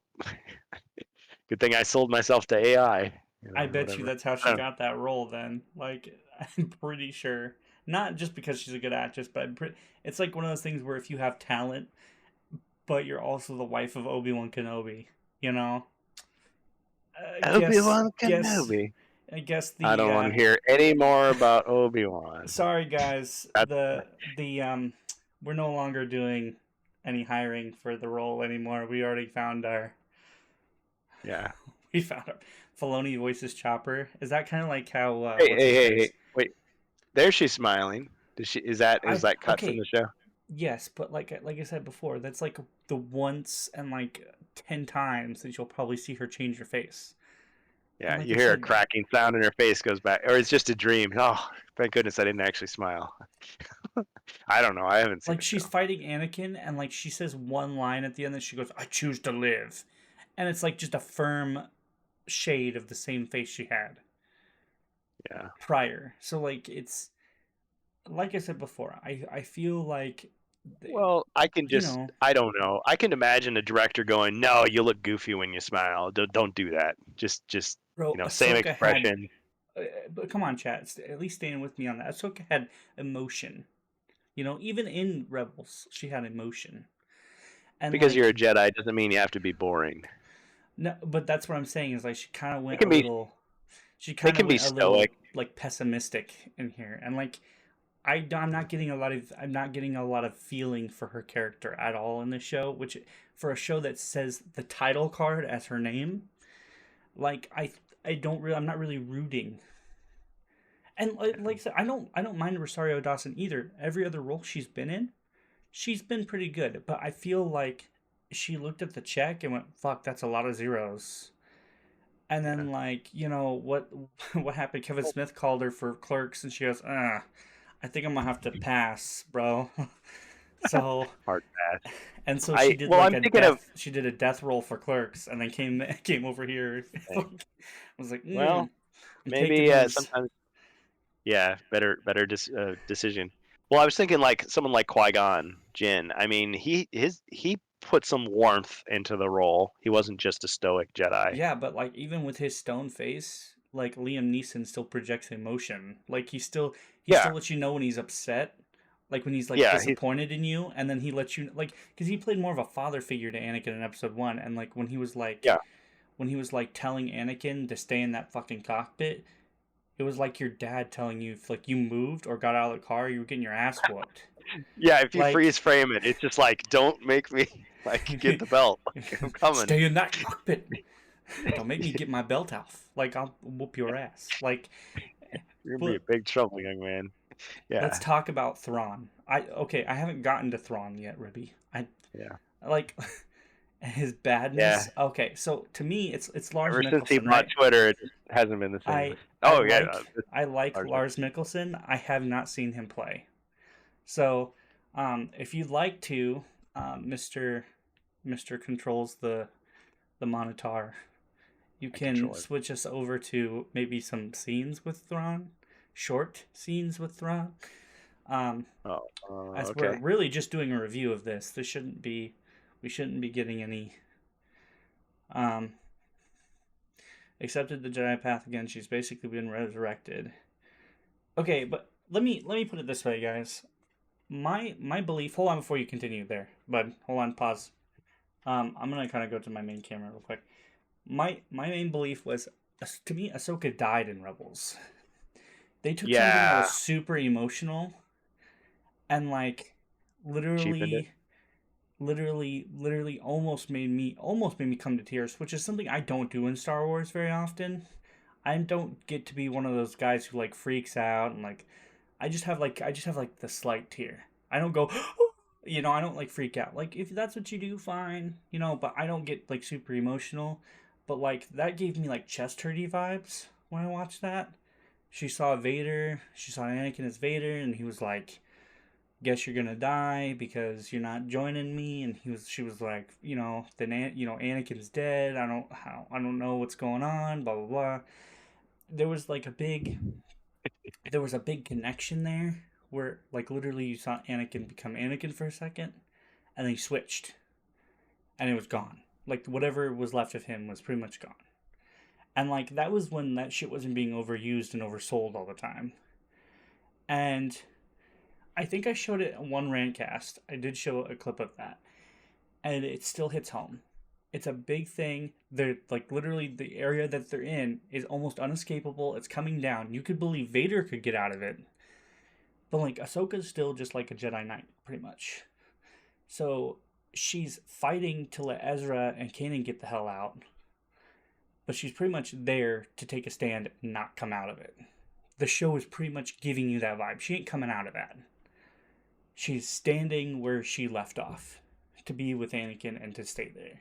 And it hurts because you're like, he's not changing back. You know where Anakin's going to go after this. What Vader's going to be. So when she comes back at the end of of the last season of Rebels and she's like standing there, you're like, what the fuck happened? She was a clone the whole time. So like I sat there and I just shook my head. Like, so obviously what you wanted to happen was you had a good fan base that really wanted Ahsoka to come back, so you couldn't let her go. And it's grow some, man. Let go of a character so that when people rewatch that show, they get that feeling and they want to keep watching it. Because literally you killed off that moment. Yeah, So, stories can end. Characters can have endings, right? no, they can't. No, Because then the you just money gotta milk stops. it. The money stops. Your fan base stops. And they want to rewatch the shit that you've already sold, and then you can't make money off that. So Ellen Ripley had a happily ever after. No, she died. No, she's just alive dude, forever. fuck Alien 3. That was the biggest disappointment. I'm so glad I went through most of my life not watching that, and then I came back to watch that. That was the biggest kick in my proverbial balls that I've ever had. Because here I was believing that she really did get the fuck off, and like I thought just Alien 3 was just some like movie in a prison. Like, bro, that fucking sucked. I still don't believe that movie exists. That movie does not exist in my head whatsoever. Well, Whoever wrote that, I can't remember his name, but whoever wrote that, fired.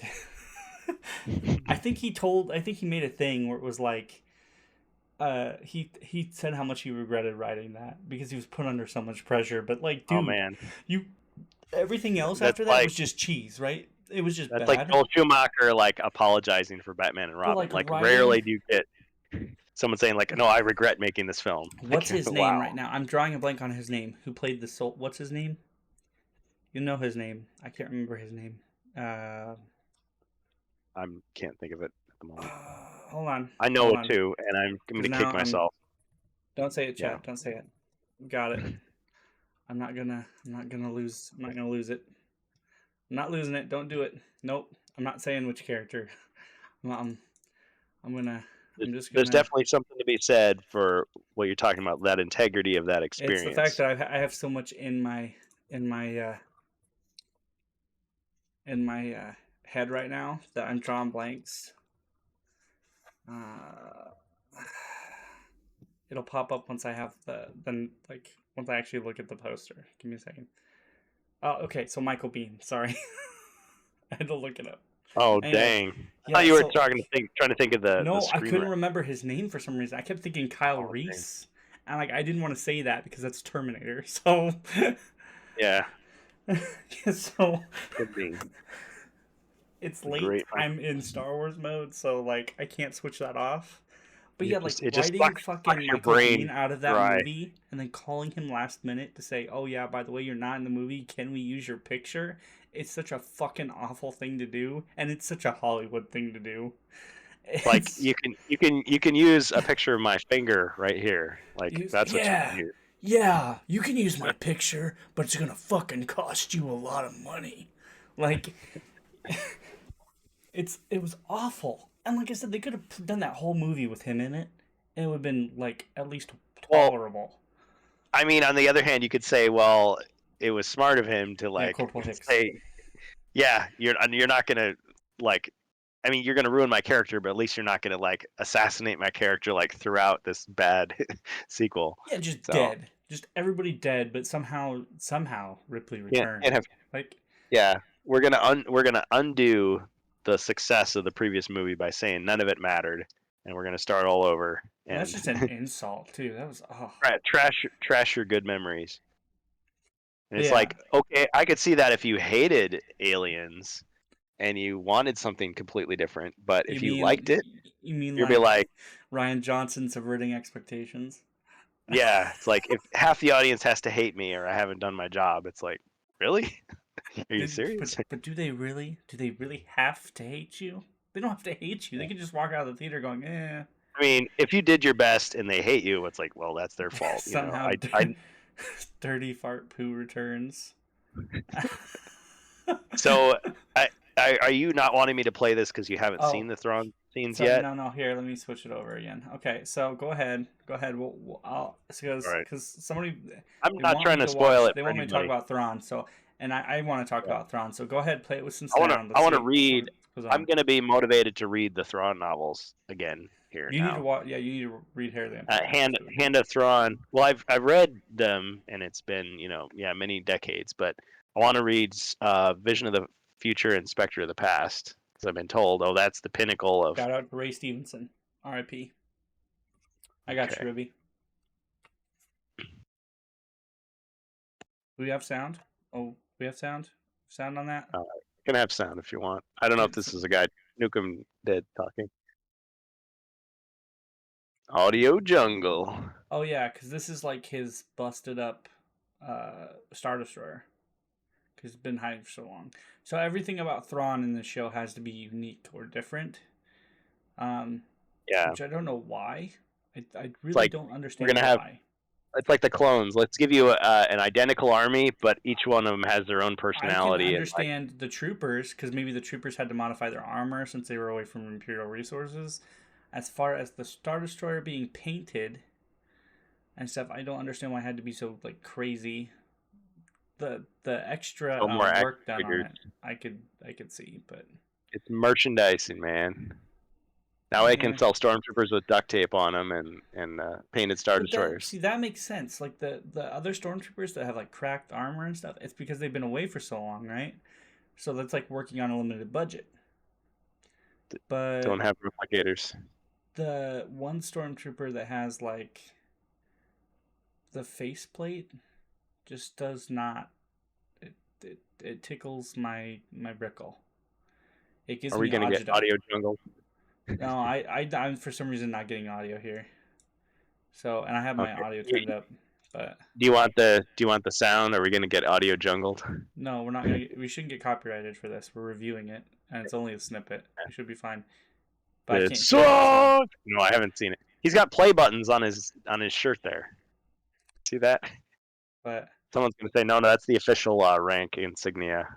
there's just armors made out of stormtrooper dog tags. But that makes sense to him though. Look! It's a play button. See, it's rewind. It's pause. Anyway, I always thought it looked like they took you get pills and they're in those little foil blister packs. I mean, that's what the original, and they got pens on the side. But then it becomes the official. So He was a Grand Admiral. There is no Grand Admiral in the old Star Wars. But it's like, well, if he's on his own, he could call himself, the super duper supreme but in the EU, there Admiral was of the Galaxy. There was a Grand Admiral. So. But if he's on his own, I mean, if there's no more Empire. And for the Imperial Remnant, you couldn't call yourself Emperor. There were tons of people who tried to, and it just did not work. So in certain shots, he looks similar, but then in other shots, he looks extremely bloated. Like all that wide angle and right there, he just looks really bloated. And like, I don't know if they're trying to make him look old. Like I said, this is a very different Thrawn as opposed to like the ones that you're going to read on, because he's in a different. They threw him in a different part of the Star Wars canon. They threw him in before the original trilogy, when I think he came in after. So, and they threw his title in with it, which to defend you, there was no Grand Admiral back then. Yeah. So it's Did I hear that the actor who's playing him actually is the voice actor from the show? See, I don't know. But I like the tag here. SpaceX will launch a rocket. So I'm glad that we're not the only people who thinks he looks like. Well, when you said that, and I don't think I'd seen his face before, and it was like, whoa, wait a minute, what? These cameos are getting out of control. It's like, how about $1 billion for just write me into the story? It really does. Yeah, look so this is. Yeah, it does look like an older Elon Musk. It does. So I mean. Oh man, there's tons of people are memeing on this. Exactly. But yeah, it looks pretty similar. Not to mention he's supposed to be a chiss, and he looks like he has got he's just old. He just looks old and bloated. And they really talked him up. They really did talk him up. So like I said, it's Lars Mikkelsen though. He was great in other things, but this is where the writing comes in, right? The writing, your costume design, everything, and you have a company that is known to have a lot of fucking money to do stuff, and they've done things really well as far as digital effects sometimes, and then in some areas they've done shit really bad. Like they have. What is this? Geofilms. Yeah, these are just people just cracking jokes. Oh, but yeah. Yeah. Looks like he is choking in his aspirations. That's. Oh man. All right. And that was James Earl Jones's curtain call as Vader then in Rogue One? Because after that it's all AI, right? Yeah. He signed off. Go ahead, use my voice forever. Not for Rogue One. It was because he sounds like a very old man in that one. Was it? Compared it wasn't to just yeah. It wasn't just. It wasn't. It was the other. Obi-Wan Kenobi. It was Kenobi. AI. Yeah, Kenobi was completely. Because I was like, oh, he sounds like 1980s James Earl Jones again. Yeah, because it was like a mixture, I think. They it switches back and forth. Anakin with reverb. Yep. Yeah. So, like I said, you have a company that can mix stuff up and spend a lot of fucking money doing it. So, the budget for Harrison Ford to get de-aged was pretty immense. Credit to the YouTube channels that are showing these clips, because I was like, I'm gonna lose track of all the different people here doing edits. Just loop it, man. Yeah, looper. Loop it and throw it into full screen. Okay. But yeah, the big thing here is that it's just I'm as far as I've seen right here with him, it just looks like Elon Musk bloated. Yeah, looks like he had too much chicken before he arrived for his meeting. Well, and now he went into space. He didn't realize that it turns you blue, and then he's like in the Star Wars galaxy. Like, all right. But yeah, so self-driving speeders. My thing on Thrawn is they could have done a little bit better, I feel, but I mean, they had to talk up their leading man for the show. But yeah, to summarize the show itself, it's just a big Rebels call out with a little bit of Clone Wars sprinkled in, which at the same time is Dave Filoni's wheelhouse. Do you I think think someone would be if confused if they hadn't seen those shows? I think I don't know, to be honest with you, because I don't know how well they would enjoy this show if they hadn't. This was such a call out to Mm. people who are fans of the shows that if you sat down and watched this, they explain the characters enough, but I've seen Clone Wars enough to understand it, and I've watched Rebels that I understand the characters, and they do some backpedaling, right? But at the same time, if you were a brand new fan of Star Wars, right, and you wanted to get involved with these, there's enough action to satiate you a little bit, but I'd be more invested in the characters like the villains, because the villains have a lot of they have a lot of character. Your heroes do not. Like the coolest thing about Mm. one of your heroes is Sabine, and that's because she did like a little speeder bike thing at the beginning. And besides that, she's another whiny Jedi who can't get her shit together. Oh, And like we do not it's have enough of those in Star Wars. We need no, we more, don't. I think. We really need to emphasize the point that Jedi are hard to teach, especially in the Yeah. old ways, because I cannot train him.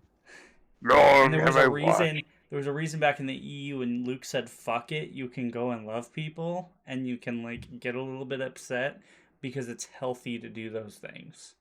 Never his And mind on where he was. but no, What but no, he was doing. we've forgotten about that. We've forgotten about old Luke Yeah. EU, and now we hate Luke because he's turned into a titty sucking animal thing. Whatever. Or He now, like milks. He like Luther. milks Yeah. like the blue Jake or the green Skywalker. milk. Yeah, whatever. Don't want to turn into. I don't want to get too graphic, but like, and then like, and then you've got like the You thought blue milk was good, green milk. yeah, Oh, that's the and now it's stuff. just the Jedi are all pragmatic and stupid. So really, it's kind of cool to be a bad guy. No, like there was a good way to be. The Yeah. Jedi You, had a really good idea. I seriously, I agree with you because yeah, you want to say, oh, there was something wrong with the Jedi and the Old Republic. They didn't see it coming. They were too rigid or They whatever, were too stupid dogmatic. and stuff like that. But So like, but Luke was not a prequel Jedi. He was like a new guy that Obi-Wan and Yoda were like trying new lessons on to say, okay, well maybe let's go a different direction to because all you times like are tough. really new like people, you should take a look at the new Jedi Order books and look at how like those were done.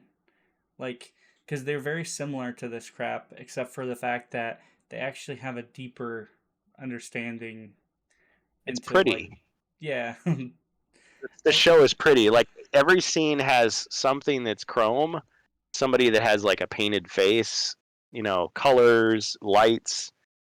Like visually, they're definitely trying to like appeal to the eye candy.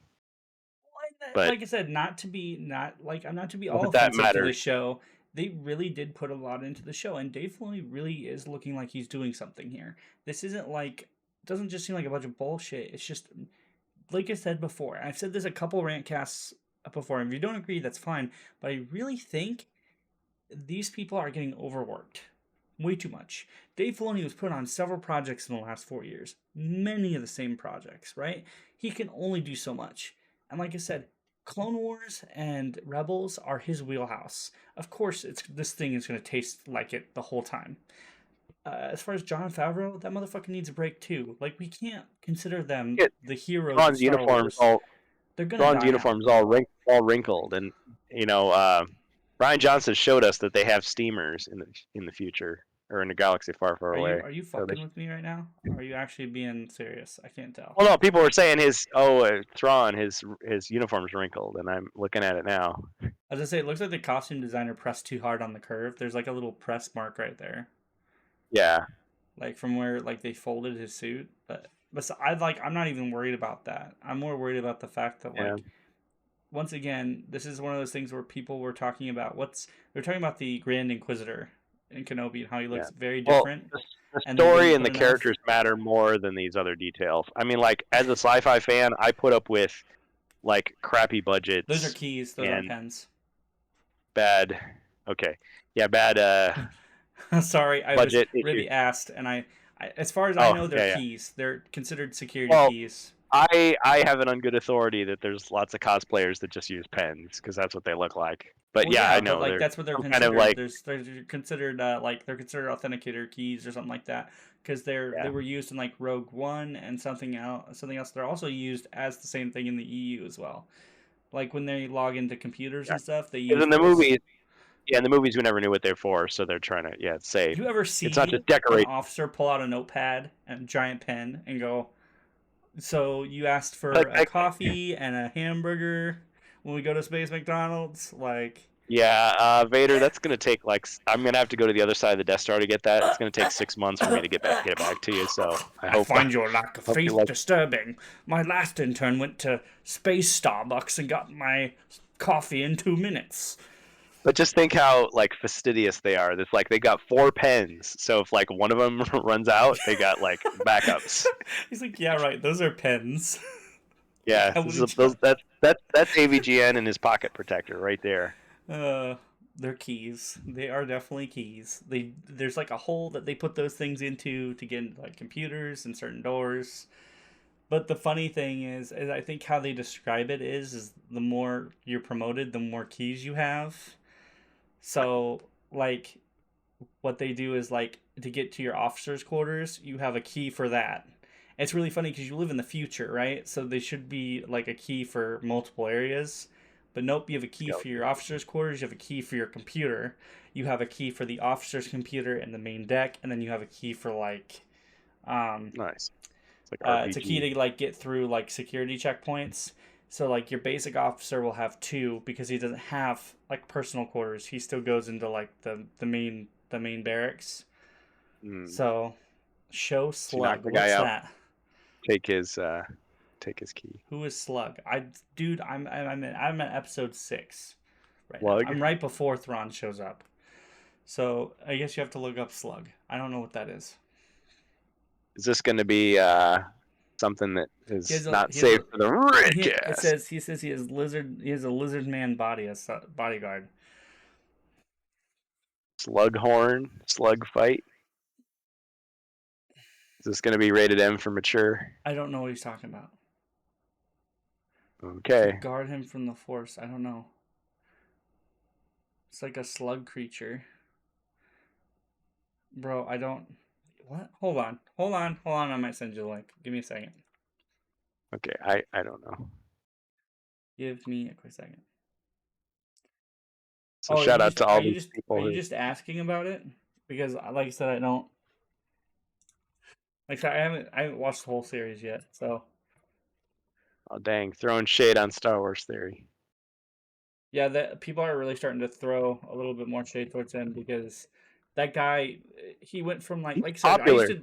Oh yeah, Millions. I used to defend him a lot. Like I used to Well, like not defend him, but I used uh, to like say like he used to Pablo, say he used to say good Pablo stuff and bad. Hidalgo. It wasn't Pablo, just that. this is the guy that cried, and then Pablo Hidalgo made fun of him, and then everybody was like, "You're a Yeah, but dick." like I said, it's not just that. It was it's one of those things where like you have a guy who used to critique and like also defend Oh, are certain they parts of the canon when they were getting slammed. This guy must defend Dave now just Filoni? now this guy just like he just cheeses every time something comes on. So are You they know, saying he's become a shill or a fanboy at this point? a lot of people, but still there's still people who like it. Like I said, he's got a lot of people backing him right now. Well, the thing is, I feel like you don't have The when you Solarmi or become a. something. I feel like when you become a critic, people demand that you prove that your opinion is valid. It's like sometimes you just like something because you like it. I mean, I don't know, but I guess if you create that role for yourself, yeah, people are going to call you on it and say, Hey, "Well, hey, you said you didn't like this thing. Well, how come you like this other thing?" hey, Kurgan, Yeah. what's the mode in Jedi Knight? It's called the capture the Ysalari or something like that. Oh yeah, kill the fool with the Yalsamari. Yalsamari. It Look up captured. Yalsamari real quick. Look at that because that's what he's wanting to just look up a Oh, Yalsamari real Mary. quick. Yeah, because that's from the Heir to the Empire trilogy. Yeah, so yeah, that's what he's talking about. It's the slug that protects people from the Force. Yeah, it was in So, Mysteries of the Sith as well. but hey, now we're gonna go to some good Star Wars. Here you go. Yeah, there we go. Do that bunny Some really hopping. good Yeah, Star Wars. bunny hop. Yeah, strafe running. Woo! Fragcast. I All right, so used to watch him, but then he did one of those I quit videos, so I quit watching anything else from him. Yeah, like I said, well, he kind of turned into one of those guys who had to put out bait videos because he got so popular that he had to meet the algorithm, yeah. right? So Well, and it's like, what's wrong with having somebody that you watch that you don't agree with all the time? Like, does it have to be like, this guy's body of opinions are so perfect that I agree with everything he says, and as soon as he says something that I don't like, it's like boom, he's dead. like yeah. like I don't know. I watch lots of stuff where it's like I agree with maybe half the things, and then there you go, at that force bubble. The way they did it in Jedi Dude, Outcast, that mode is so difficult to yeah, play because yeah, you because couldn't jump, you couldn't do anything, and like you can't use the force, and they can't use the force on you. In Mysteries yeah, of the Sith, they did it a little more. It was a little more interesting because the force bubble extended beyond just that little like graphical like circle. So it's like you'd hear the chirping sound. It's like you're walking around like, where are they hiding? Where are they hiding? You start to hear the noise, and it's like, oh, my force powers are suddenly gone. It's like, shoot, they must be close, and so you got to kill them, steal it, so that you start getting the points, and yeah. then. Whereas in this, it's just a variant of capture the flag. It's CTF, except you can't use the force. You can't rely on it to like heal yourself and everything. Yeah, good old Jedi Outcast, Jedi Academy. Yeah, because people modded it back into Jedi Academy because they took it out. Yeah, yeah, because you want to force push the guy off the cliff. And then they try to jump, like they sometimes you instinctively think you still have your force powers, right? So you You jump, forget. and then you Yeah, forget, and then you die. Especially like, dude, this map was notorious for shit like this. Because then you'd yeah, go to jump and you'd fall right off the cliff, and you'd yeah. kill yourself. Well, it was harder to do that somersault, that roll, Yeah. because you're doing that little bitty jump, like the mercenary jump instead of the Jedi jump. Yeah. And there was no option to just like set it down for a second so that you could use the force. You had to Oh, so actually this is die. capture the flag without force powers. Where is the capture the Isolari mode Oh, or whatever? yeah. I I have a don't know hard if time. anybody has the video. Or no, that might have the mode in there.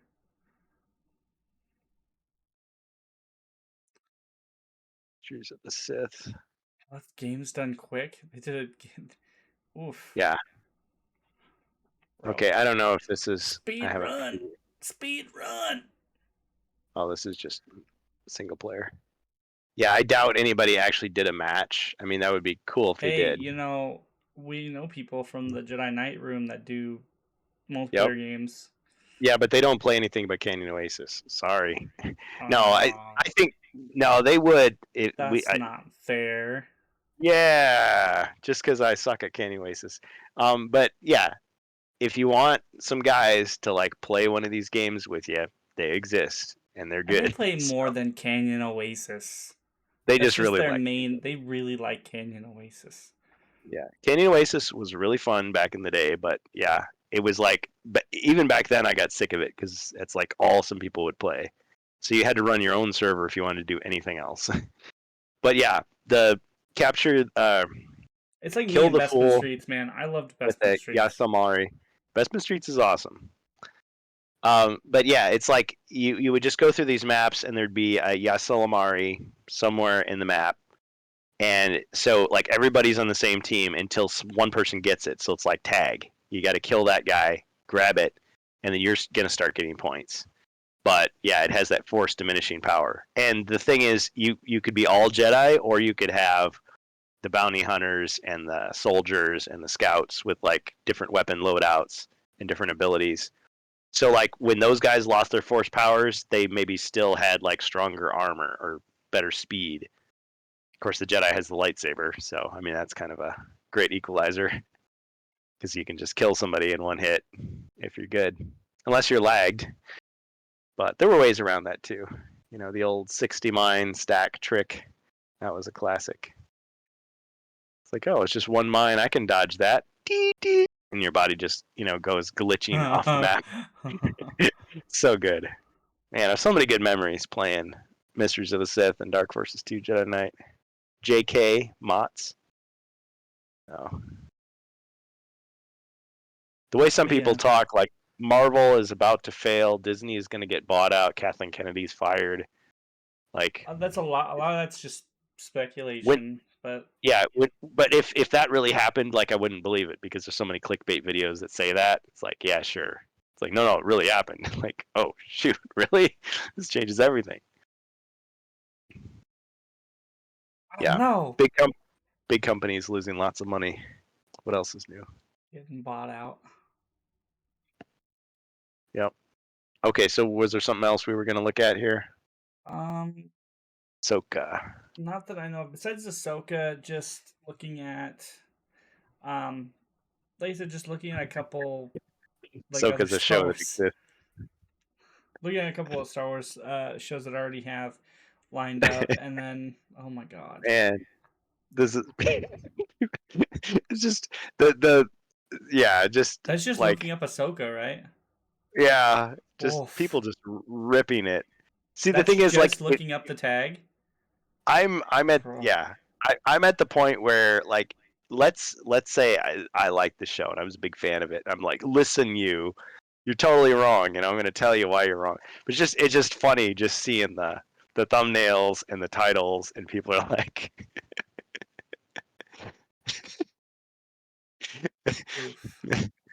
a dumb show written by dumb people. Dumb people. See, I wouldn't get that crazy. Nerdrotic is a national treasure. But that's what I'm saying. Is like I wouldn't get that bad. It's just the fact that because these are talented people. I just think it's a lot of corporate meandering. And yeah, you can't blame. Scroll back up there, pal. One person. Scroll up. Oh, right there. Ooh, peak Star Wars. And why Andor is the best Star Wars show. oh no, they're going beyond. Yeah. Best Star Wars show. I mean, even that. I think what is about a stretch. There are no. Ewoks was peak Star Wars. Oof. And I stand by that. No, I'm kidding. Look at you going all out, saying it's the best Star Wars show. The holiday best Star Wars, yeah, Star Wars, bro. Best Star Wars I've seen in the last hour. Yeah. Oh yeah, and this guy that does the AI where he pastes the faces on and they just react to it. I forget what that's. Yeah. I've seen that guy a couple times. Yeah. Oh, they're talking about other stuff. People ripping on Disney. Yeah, but okay, so just to be clear though, there has been a lot of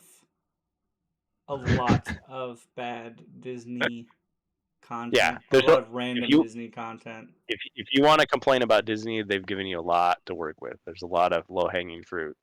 And then they're just starting to rip stuff in droves. Like I said, man, this was a time when their peak was, they were at a peak with Marvel stuff. They were starting to get Star Wars on the ball rolling, even when they were releasing some flops, right? But now you've got a lot of stuff that's just bad or mediocre at best, right? And Disney's one of those companies that has a lot of money. They have a particular fan base now that is paying them. And regardless of whether you like it or not, if you still pay for Disney Plus, you have already paid for Ahsoka. So I wouldn't particularly say a lot of these things about the show. I wouldn't say it's horrible. I'm going to go ahead and give my final prediction before we move on to any other topics that we might have. Okay, this is just endless. Before we look at all these weird, because I think we would get enough credits because of YouTubers. Peak Star Wars was late 90s before the prequels dropped. Expanding universe is in full swing. So, Ruby, I'm going to kind of agree with you there. In my opinion, I didn't mind the prequels. I think they were kind of the same thing, right? It was Lucas kind of getting that full control.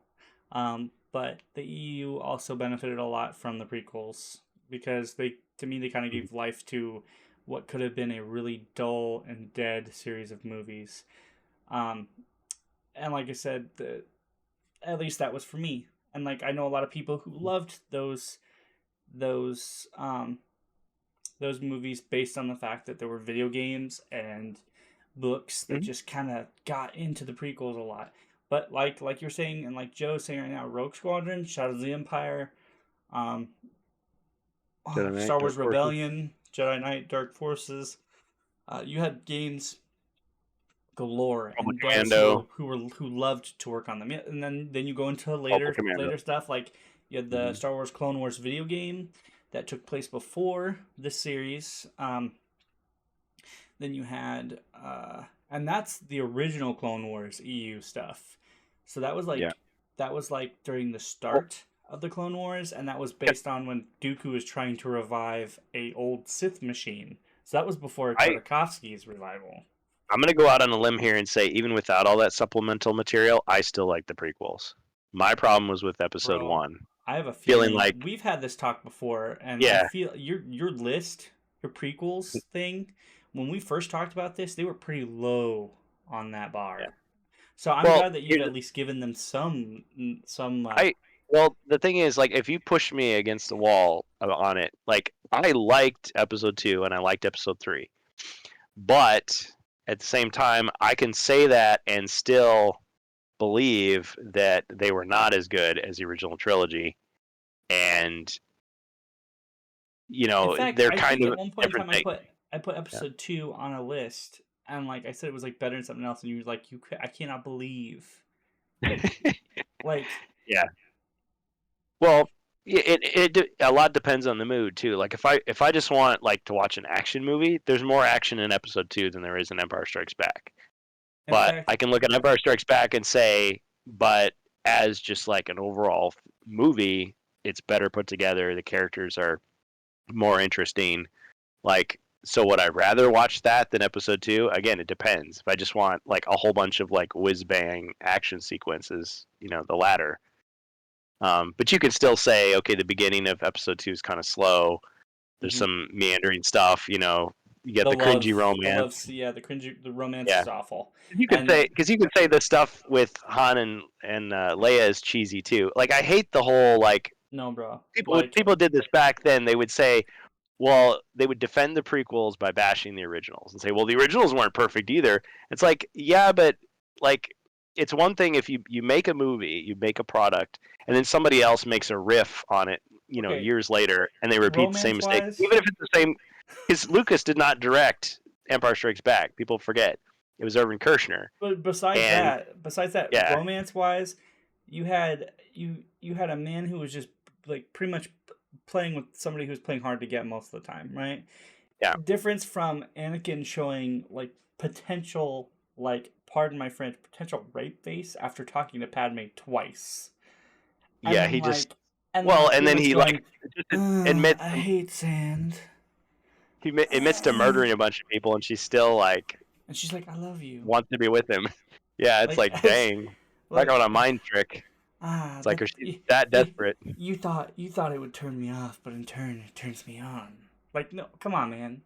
Like, you just massacred an entire village. Like, but as people pointed out, I mean, Lucas can contradict himself. Just because he's in charge doesn't mean he's not going to make mistakes. But it's like, yeah, in real life, people do say sappy, cheesy, cringy stuff when they're in love. Like, okay, right. And you also have abusive relationships and weird, toxic. Well, yeah, he says some really good lines. In like a lot of people pull up some good lines from Lucas right now because they're trying to defend his Star Wars now.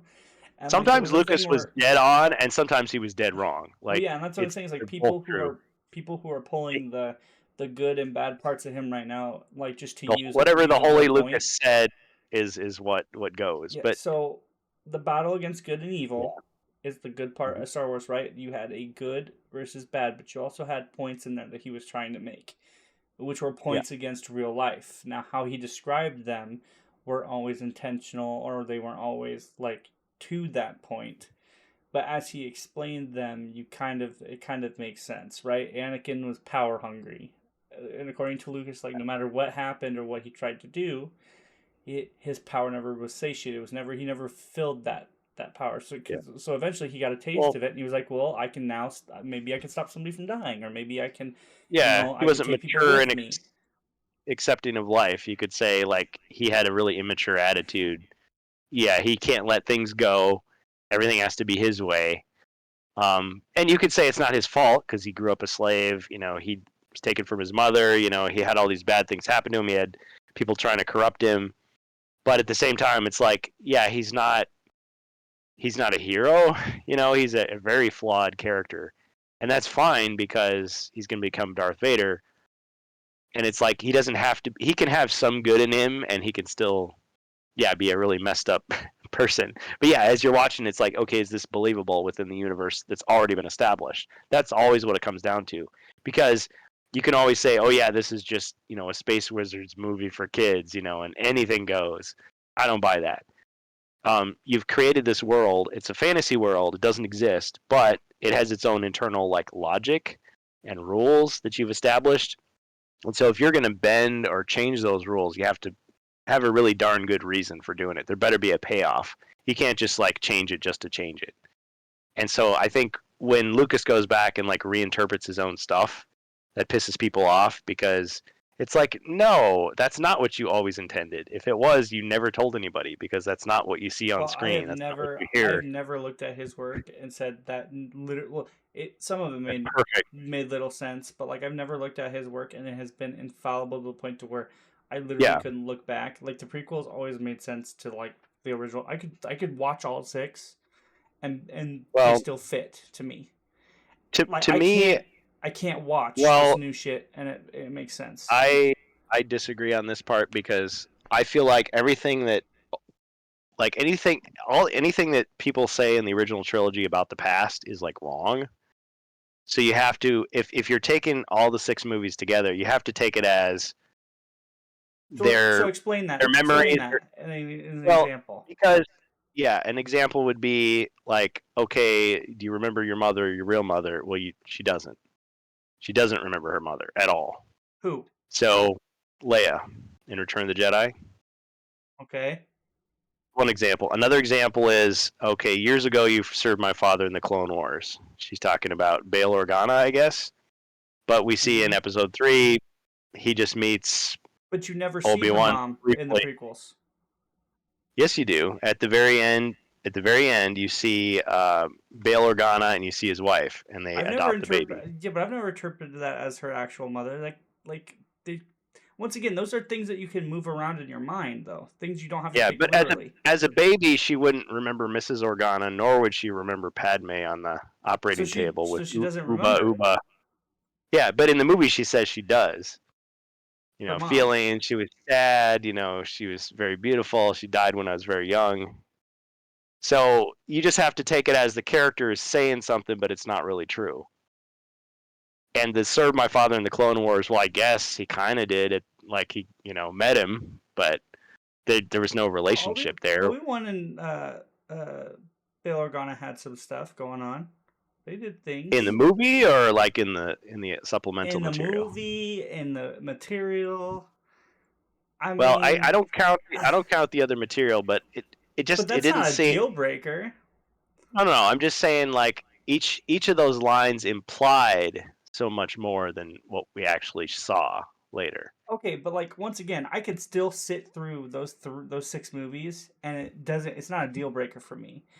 It's not a deal breaker for me either. In good faith, watch all 6 movies, include a 2-day run, and then go into like Ahsoka and be like, what the fuck? Like I cannot justify what Death Troopers are, or what Thrawn's troopers are, or where the fuck Thrawn's been since the fall of the Death Star. Like, for me, it's like when I'm watching. You're missing characters. I'm not thinking about Qui-Gon Jinn when I'm watching A New Hope. I'm not thinking about Snoke because he's dead, and Palpatine and his clones in that temple when I'm watching Return of the Jedi. Like, well, yeah, because they haven't been around yet. What I'm saying is, like, besides the minor inconsistency that we pointed out here, what I'm saying is the big thing is here is from all the way from 1 to 6, right? There isn't a character that was introduced in 1 through 3 that when you watch the original trilogy, you'd say, why isn't that still around? Or you wouldn't say, why isn't all that ham-fisted shit here? When I go to watch the original trilogy, and then when I watch Rebels or something, we're having a good debate here. But do you have something on the screen? Because I took my screen. Yeah, I have myself on the screen. I'm on the main. Oh, screen. good. Yeah. When I watch when I watch let's say if I were to start at 3 just to get a good overview, and then I do like an episode recap of Clone Wars, which is like a short. It's not all of the episodes. It's just like the important episodes. Same thing with Rebels. And I go into I skip Rogue One and all that shit, but I go through 4, 5, and 6, and then I go into an episode recap of Ahsoka. It's not going to make sense because Ahsoka includes Ahsoka during the movie. Well, not just that, but there was 3 epic battles during that point in time, and then on top of that, they're including political references to the Rebel Alliance, which they're saying that they're like within the short period of time that the Rebel Alliance gained power, became the Galactic Republic, they are now almost just as evil as the Empire. And then on top of that, we have Inquisitors again. We have 3 different styles of troopers in the next 10 years of time.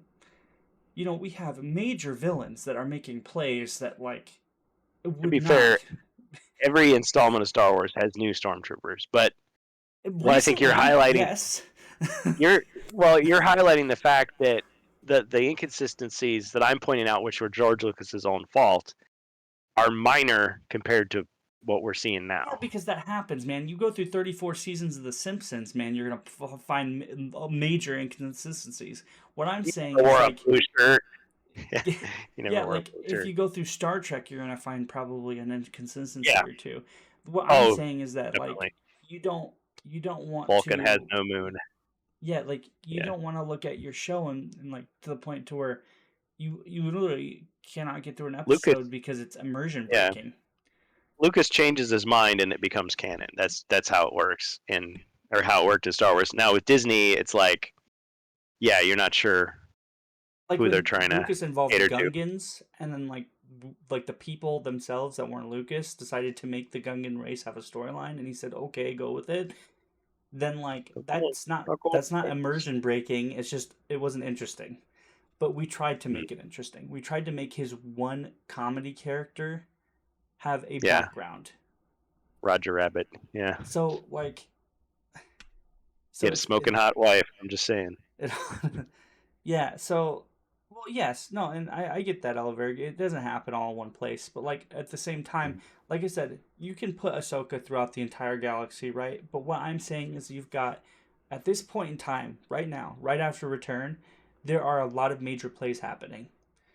There's like the rise of the Imperial Remnant. You're going to have in the next 10 years, probably, you're going to have another rise to power with the what did they call it? The New Order or something like that.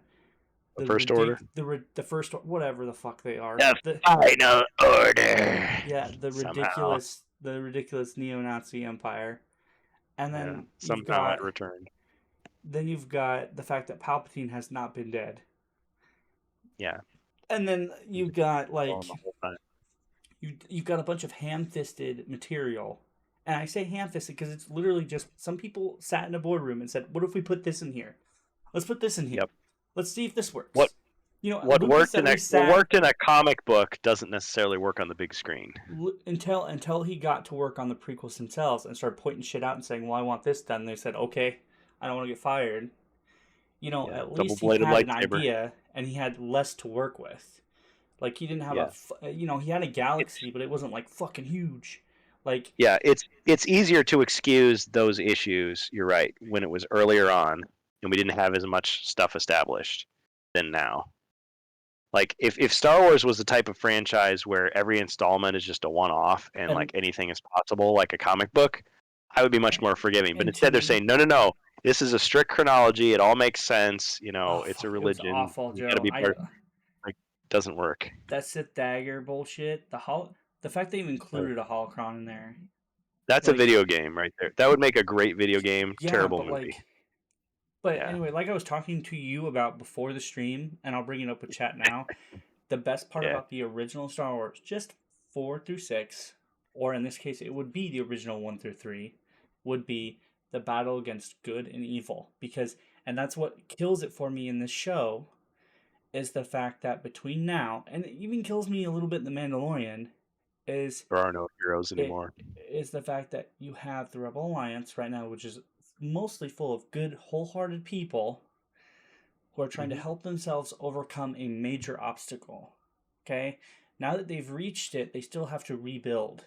You don't, during the rebuild process, have a bunch of like quick stop employees look at each other and go, I just want to work my 9 to 5 and get the fuck off this place. Or a lot of political powerhouses who say, well, we don't want to support your cause. I'm not in it for your revolution, man. I just want to Yeah, be well fuck paid. you. Like, some of that shit happens, but the big part about it is, it's like, so what? Well, Like, did Han, Luke, and Leia just get extremely lucky and work with people that loved to work with them? Like, yeah, that's true what, and believers. that's what I'm saying is like, Well, and Lucas was fighting against. So you think about like what was popular in the '70s, like all the anti-heroes and the dark, gritty, cop shows, and like there's no heroes yeah, and everything is like he's like just trying to make a return to that kind of like earnest, yeah, black and white fairy tale comic book story where there are like yeah, you've got jaded people like Han Solo who are very mercenary, but then you got like idealists, who oh really no, do and believe I might they're have trying to been do the right thing and they're I yeah. might have been misunderstood here. Okay. Like I said, it wasn't just all Lucas's thing, right? Because the original Star Wars that he projected would not. It's an interesting book to read because he has released that. There was a comic based on the original, like his original idea, but it was very hard to Oh, follow. And yeah. Well, like the I said, I'm early sorry if script I came drafts. off.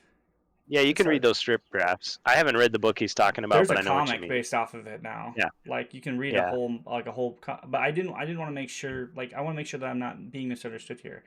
I'm not saying that it was just him, right?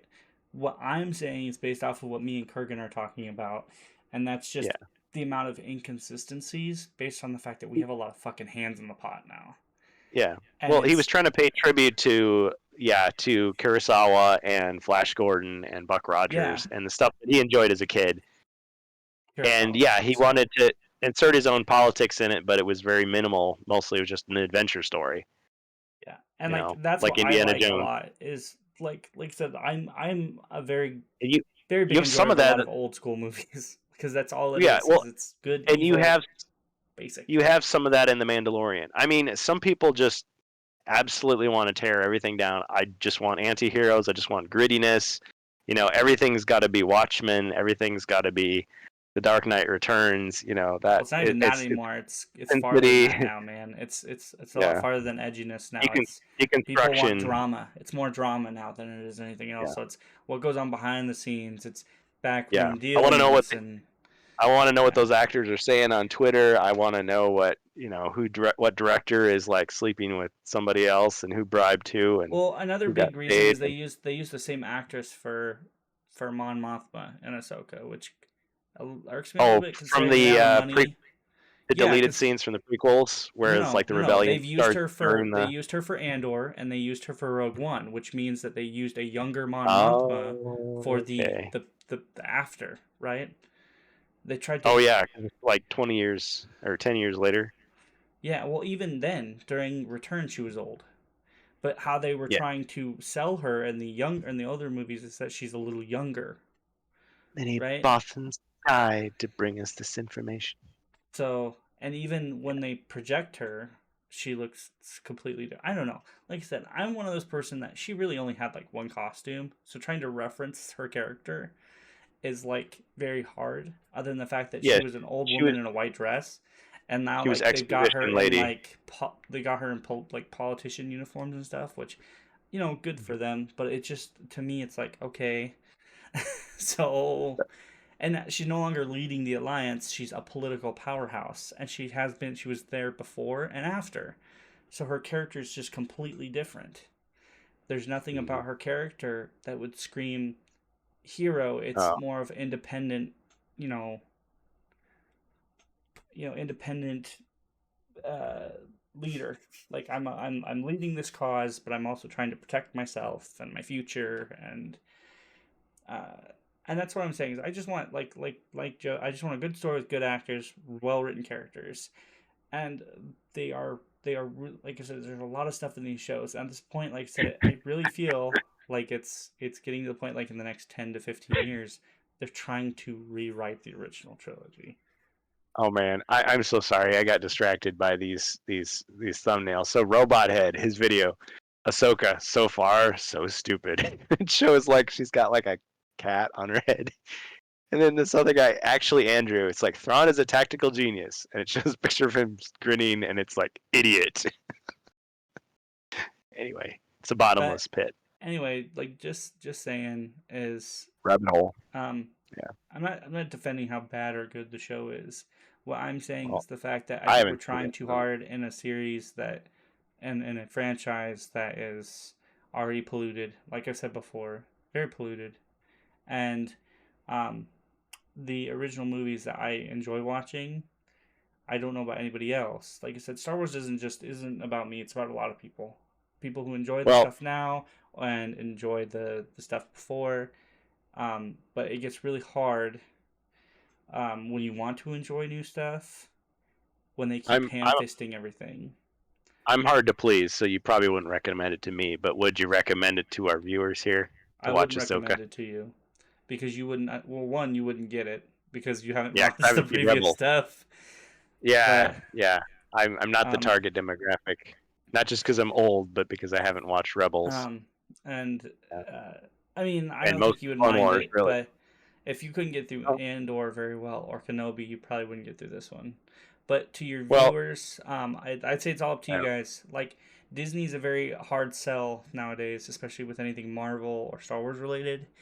I wouldn't particularly recommend it. And like I said, if you guys are more like me that prefer older Star Wars stuff, it's not coming anytime soon. So the only thing that I don't like old stuff because it's old. I like it because it was actually good. Well, that's what they think. So, like I said, if you're gonna watch it, they'll bring it up to be like, "Hey, remember this? Yeah. You remember Jason from the EU? Yeah. Well, he's now included in our stuff, but he's not Han's kid no more. But because I've got a VCR, I can pop the tape in from the thing. I don't have to just see someone reference it. But and that's what I'm saying is like it's all. I like. I mean, there's a way to do fan service that isn't an annoying like dodge or excuse. Like it can be done well. But yeah, if that's all it has going for it, a douchebag comedian. Definitely. He's a douchebag comedian. I could just like see he's like open mic, he's like telling people to shut up and get out. Get off the stage. You suck. Not funny.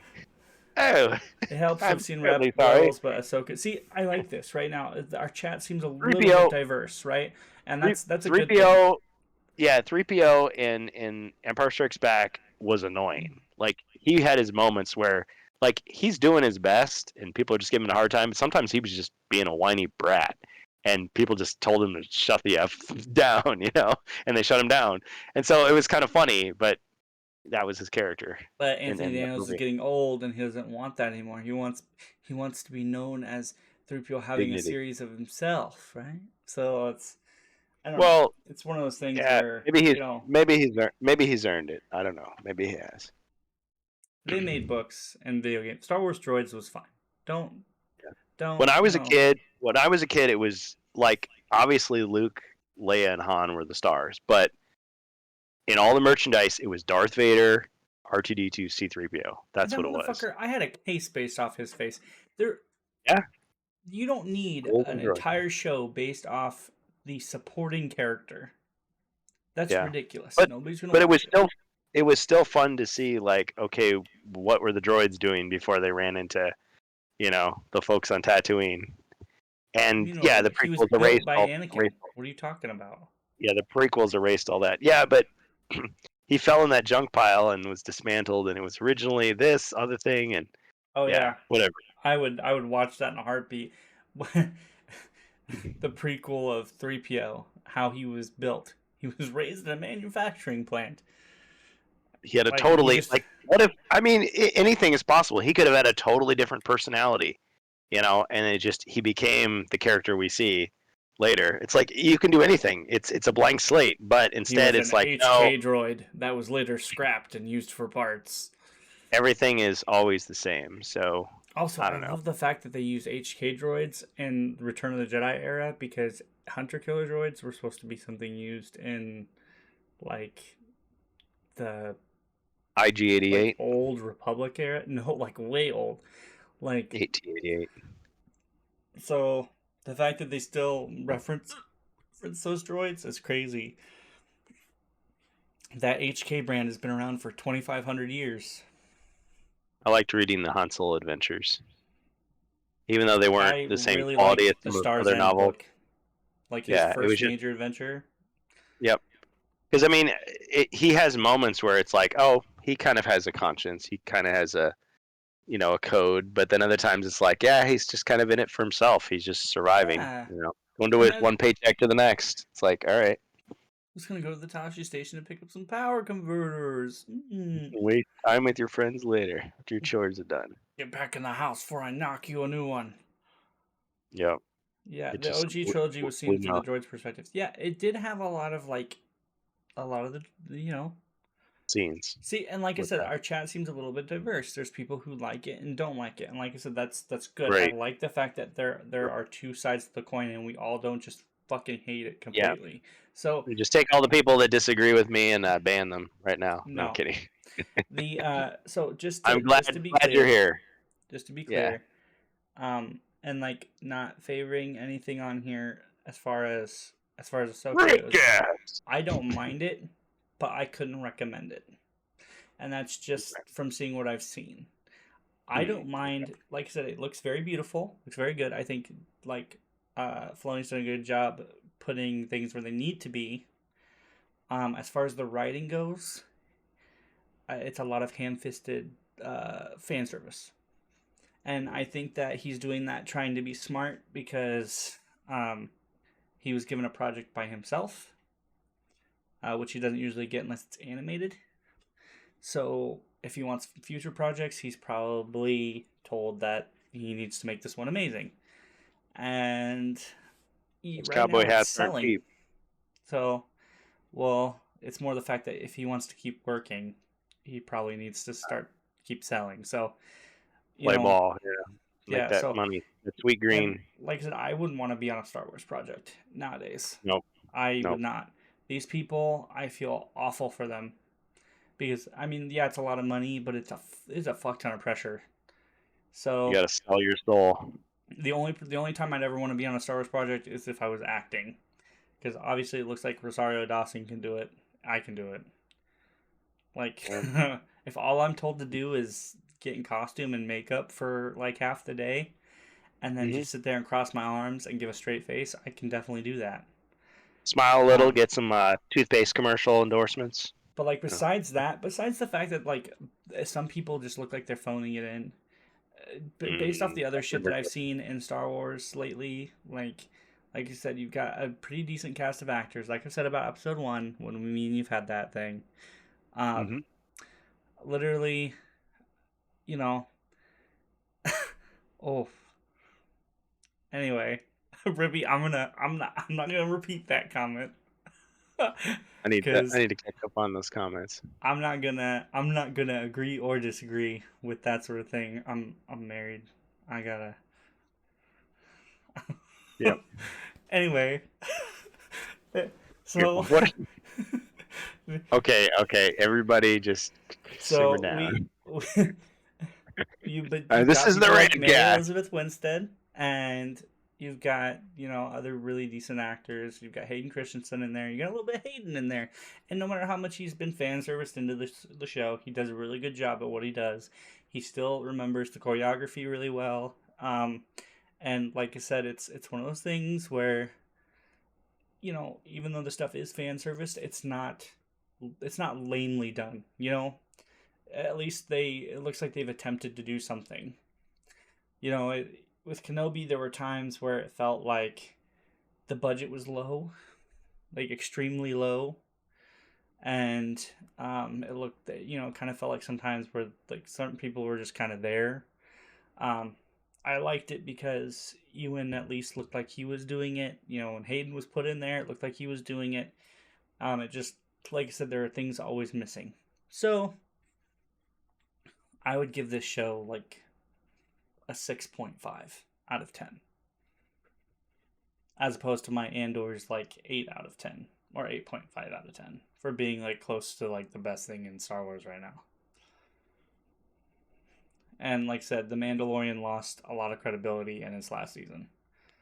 But just me. But yeah, somebody asked me, WaterCon said, can we agree that there's no sequel trilogy? I own what was it? The Force Awakens. That is the last time I have seen a Star Wars movie and considered it so. And I'm going to take back my Last Jedi reference. Last Jedi. Oh, and dang. The fact I that saw The Last okay. Jedi in theaters. I saw it in theaters. No, I saw wait. What? What? But to me, Wait. Rewind the tape. I want to hear this.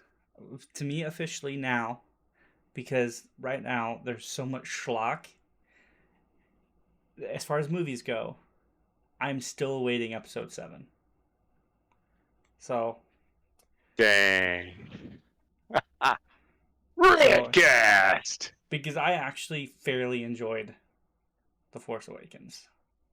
It had a really decent start. Just a lot of people thought it was like episode 4 again. And like to me, when that first came out, I didn't care. It was like, yeah, it's alright. And it introduced the characters pretty well. It had a really good thing for both adults and kids.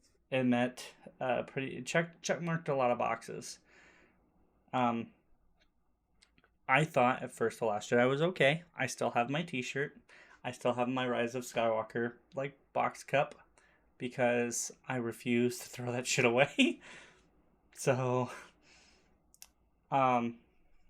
but to be truthfully honest about those movies, The Rise of Skywalker doesn't even God, I can't even remotely give you a review on that movie. I watched that movie twice because I had to watch it again to even remotely remember what I saw.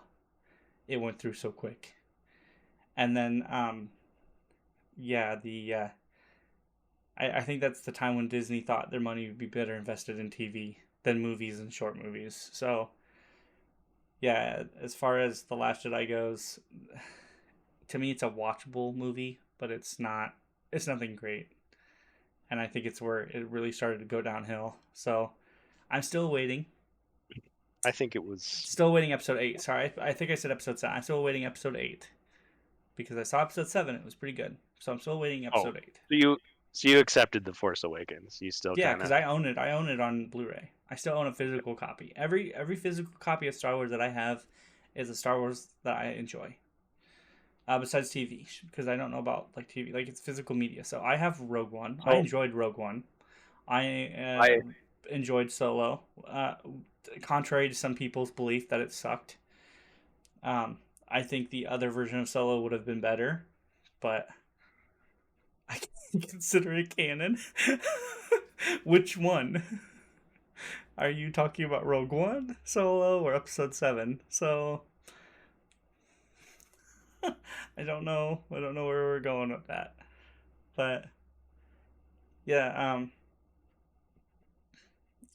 I don't, as far as it goes with I enjoyed Rogue One more for the fact that the movie itself was decent as a movie. I already knew where we were going, but so if Rogue One is if Rogue One is the best of the Disney Star Wars movies, how does it stack up to the best of the Star Wars TV shows? Are we saying The Mandalorian is the best, or are we saying Andor's? I would put Star Wars stories in with the TV shows because that's what they were supposed to be. They were supposed to just release Star Wars stories. This was back when movies were still making. Yeah, they were still doing. George Lucas was going to make a TV series. It was going to be like Rogue One / Andor. I think Rogue One probably meant an ensemble cast about a group of rebels, like a war story kind of thing. Well, it was like never made it. Based on it was another Rebel Alliance startup. Well, not startup, but like kind of like a build to that sort of thing. Once again, the Rebel Alliance was kind of falling apart because they weren't really the Rebel Alliance yet, but they were like it was like the third build to the Revolution, and they were kind of crumbling. So they were kind of the Rebel Alliance. They had resources, but they were falling apart, and this might be the end, and stuff like that. So I think what sold it for me was Rogue One has a great soundtrack, has a really great soundtrack. For a Star Wars story, it starts off a little bit differently than the movies, which separates it. Starts off quick, the pacing's a little bit different. Has a really good cast of characters. There's a Mickelson in there that doesn't suck. So, I mean, you've got a pretty decent set in there, and then you get a little bit of Vader action every now and then. So, I mean, if you really need it, and it's appropriate. And then there's some people who didn't like the Tarkin face. I don't care about it. I think it was nice. It was a good little, and it was the CGI Tarkin face. So it wasn't. This was before the AI hitch went popular. So, but I don't think it was super fan servicey. Man, there's a lot of stuff out there that's a way worse. I think it's just a callback to a movie where you knew kind of what the end was. And they introduced new characters, fresh characters.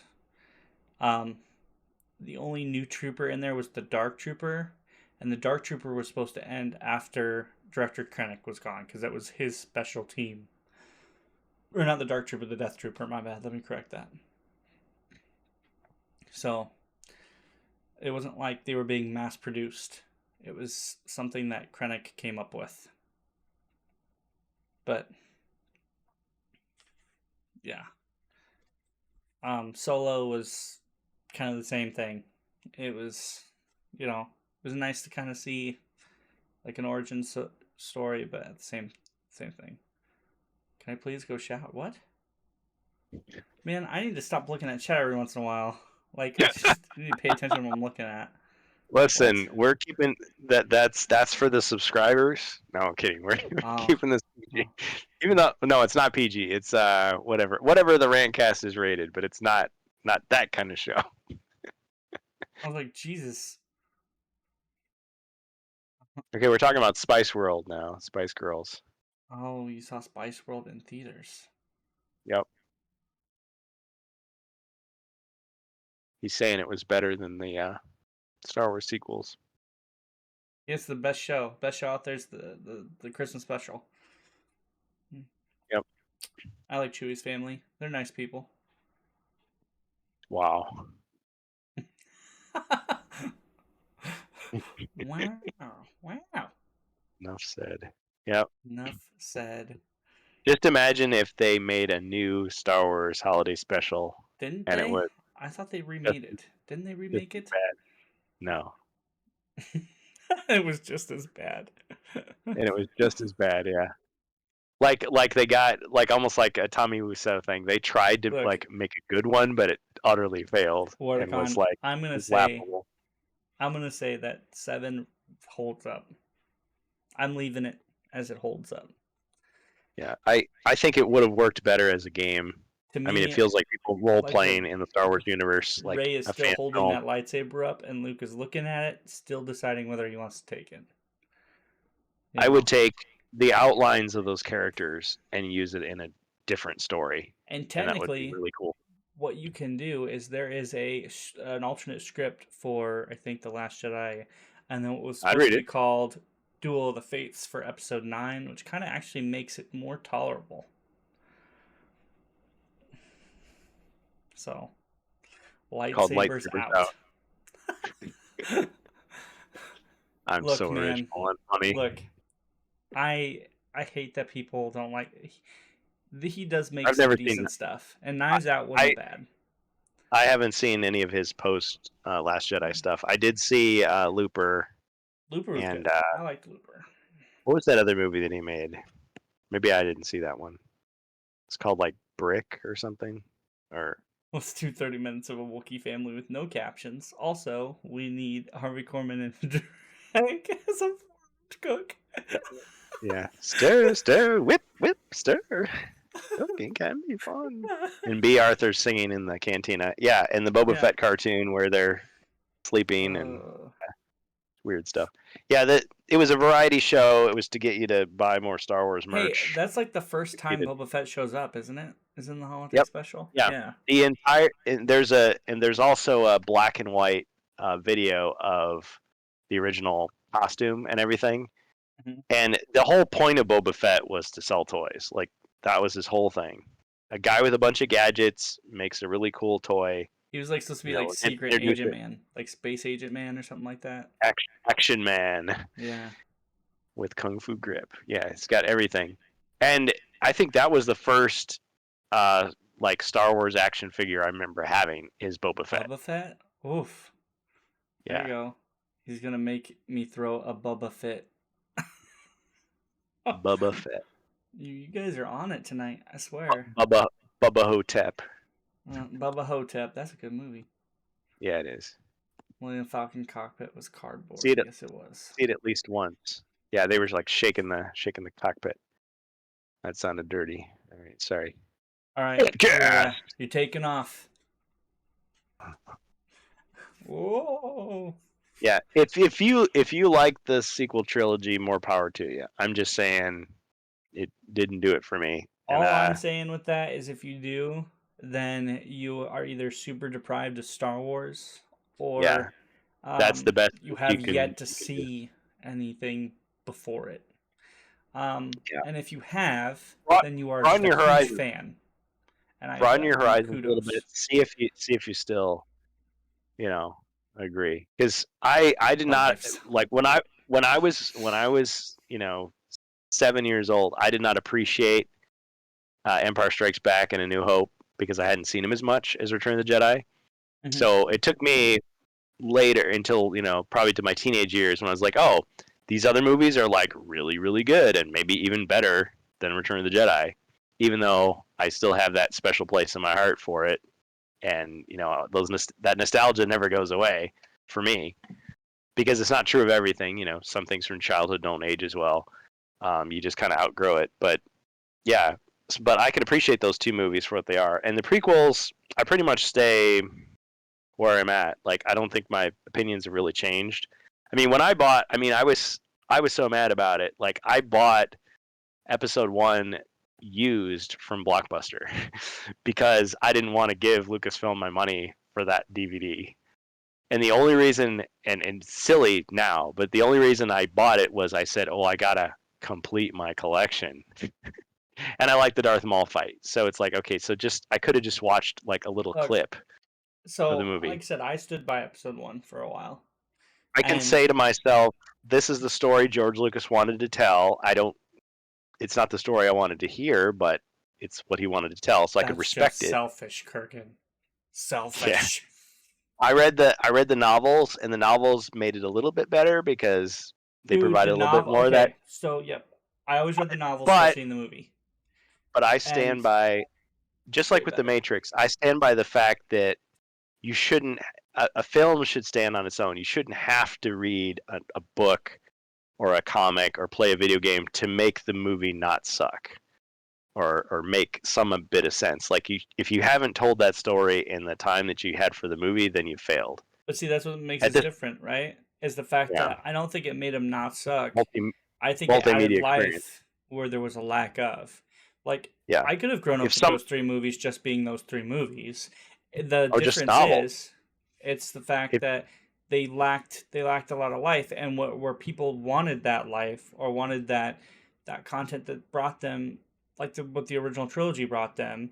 I feel like the EU helped fill that a little bit because, like I said, I probably would have been done with Star Wars a lot quicker if, like I said, for example, Republic Commando wasn't out, or we didn't have things like the Clone Wars, or we didn't have things because who's gonna how much more entertainment are you gonna get out of emotionless clones fighting robots? So it's one of those things. And like I said, that's why episode 1 is really hard to hold up because it's before all that. The only thing that gave episode 1 life to me was the Padawan books. And that was because a lot of episode 1, besides the politics, was just Jedi mumbo jumbo.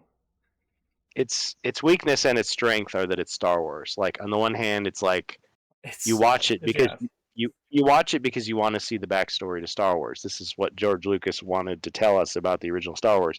And then it's disappointing because it's not what you imagined it to be after watching the original trilogy. I You're like, was what is all 7, this man, at the time, so meandering? I Yeah, loved that but when everybody was like coughing or like going in the movie theater. I was crying because Qui-Gon died. I uh, literally cried in the theater. I was Qui-Gon Jinn's noble end and in like my the mom was like, novel. "Shut up, stop crying." Like she was like, like I was that kid. I was that kid that probably like almost had to leave the theater because I was like, She turned to you and said, "Feelings are not for sharing." And you're like, "I'm Star Wars theory. I predicted this. yeah, It's still happening. It's just like poetry. It rhymes. it rhymes. I'll take the salad because it's a safer option. Safest choice." Safer choice. Yeah, yeah. So and I think you talked about stylistic presentations, and we talked about this with the Lord of the Rings and Rings of Power. Yep. How like when I look at Episode 1, I feel like cinematographically can't speak anymore. It looks more like a Star Wars movie than like Episode 2 and 3 do. 2 and 3 have a different style. They feel much Really? more modern at the time. To me, yeah. Wow. And So I yes, could just be biased to me then because yeah. like I was saying So before, man, the newer it ones looks just more, that do not feel like it yeah. So I think there's a change in style, in presentation, because the but crawl to that me the crawl is that there. that Like the matters. crawl, But see, the all that slide. aesthetic stuff matters less to me than the content. Well, yeah, Like, but like and okay. I was going to say something earlier. Sorry, I was going to say something earlier. What if Episode 1, 2, and 3 had just been novels and never been movies? Do you think you'd have a different view of them? No, More positive or negative? I mean like if anything they'd probably be more positive because it'd just be EU part of the EU books at that point in time. Because like I And said, your they were big imagination thick would, novels. Like and like I yeah. enjoyed reading them. Like I read them before I watched the movies. So I mean I think the only one I read after was one, and that was because I was young. I was too young to do that book. But like I said, all it did was add more to your experience when you were going to watch because they included the movie details, but at the same time they added more. Like I said with episode 2, which was my most fond memory, um, it was the beginning of that book explained what happened to Anakin's mother, like and what like Klieg Lars did and how he lost his leg.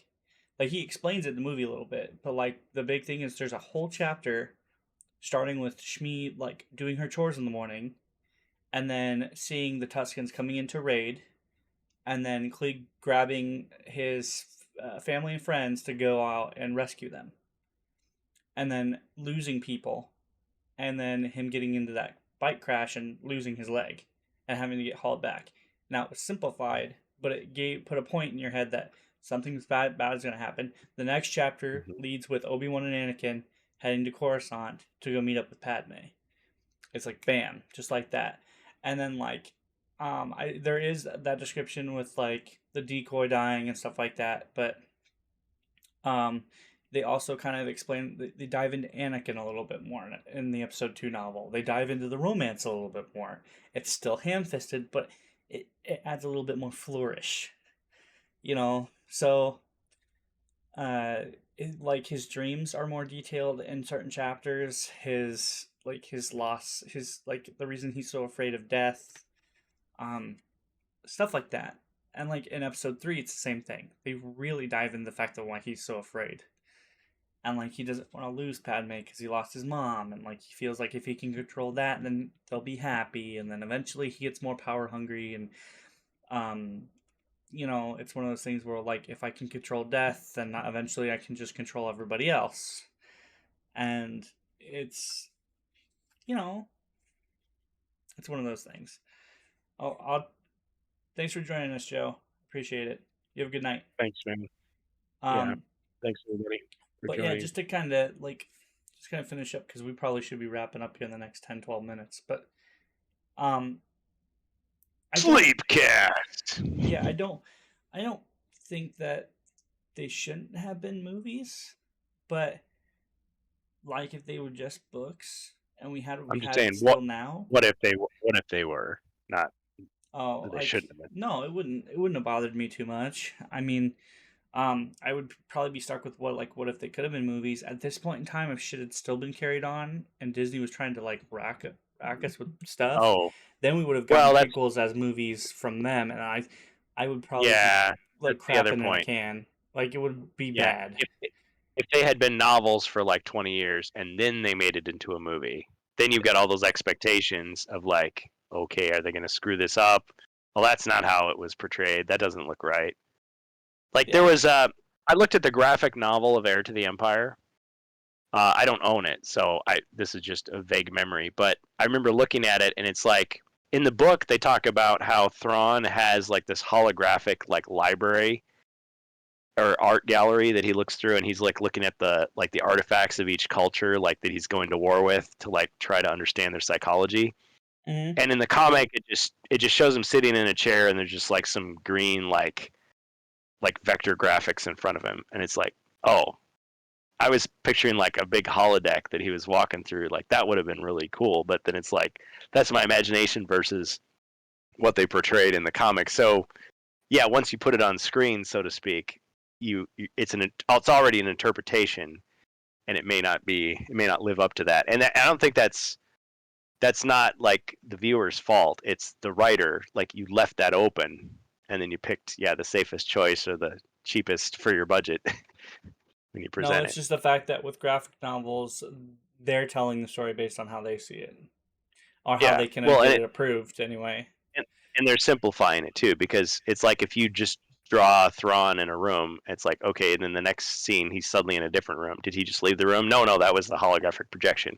So if you just show like some computer graphics, that's a simplified way of just saying, oh yeah, he's looking at something that's fake, and he's Yeah, just interpreting, telling a story. like the Hair of the Empire graphic novel, the Dark Empire novels and Dark Empire 2 novels were pretty good. I Um, love Dark Empire, but the plot was ridiculous. Like, but I could accept it in that. it's where they took all that shit from now, like Yeah, the Emperor being a clone, and somehow putting it on the big screen as like a serious attempt at a film just no, because they makes me fucked go, it up. "What the?" They really Well, fucked it up. they did that too, but Because the Emperor was like smart when he did shit like that. He waited till he either died or like he kept shit like super secretive within his own like circle.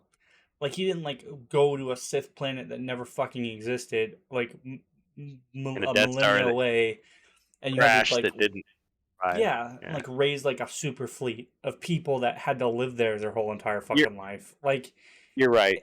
But and yeah, it's he had a the super way star that destroyer that housed I that, I or he could was on a still planet that housed that. You know, if Rise of Skywalker was not a movie and it was just a comic book, I would be more forgiving of it. no, no offense, man. I don't. Okay. Okay, because like once again, you still have to factor in, like, Oh, but Dark Empire already exists. So you'd go, well, why is this like a well, no, it's crappier not that. version It's the of? fact that like you can your mind puts together a lot of things, even when you're a kid, right? They're like, If why is your the bad emperor guy an idiot? if your villain is on a planet doing that, right? Yeah. And it's a planet that's being like resourced by things, it makes sense. If your one villain is in a secret area housing millions of people that just come out of the ground out of fucking nowhere because he can either manifest them, which is what I thought originally, or somehow like feed them and clothe them and keep them supplied in a single fighter for years.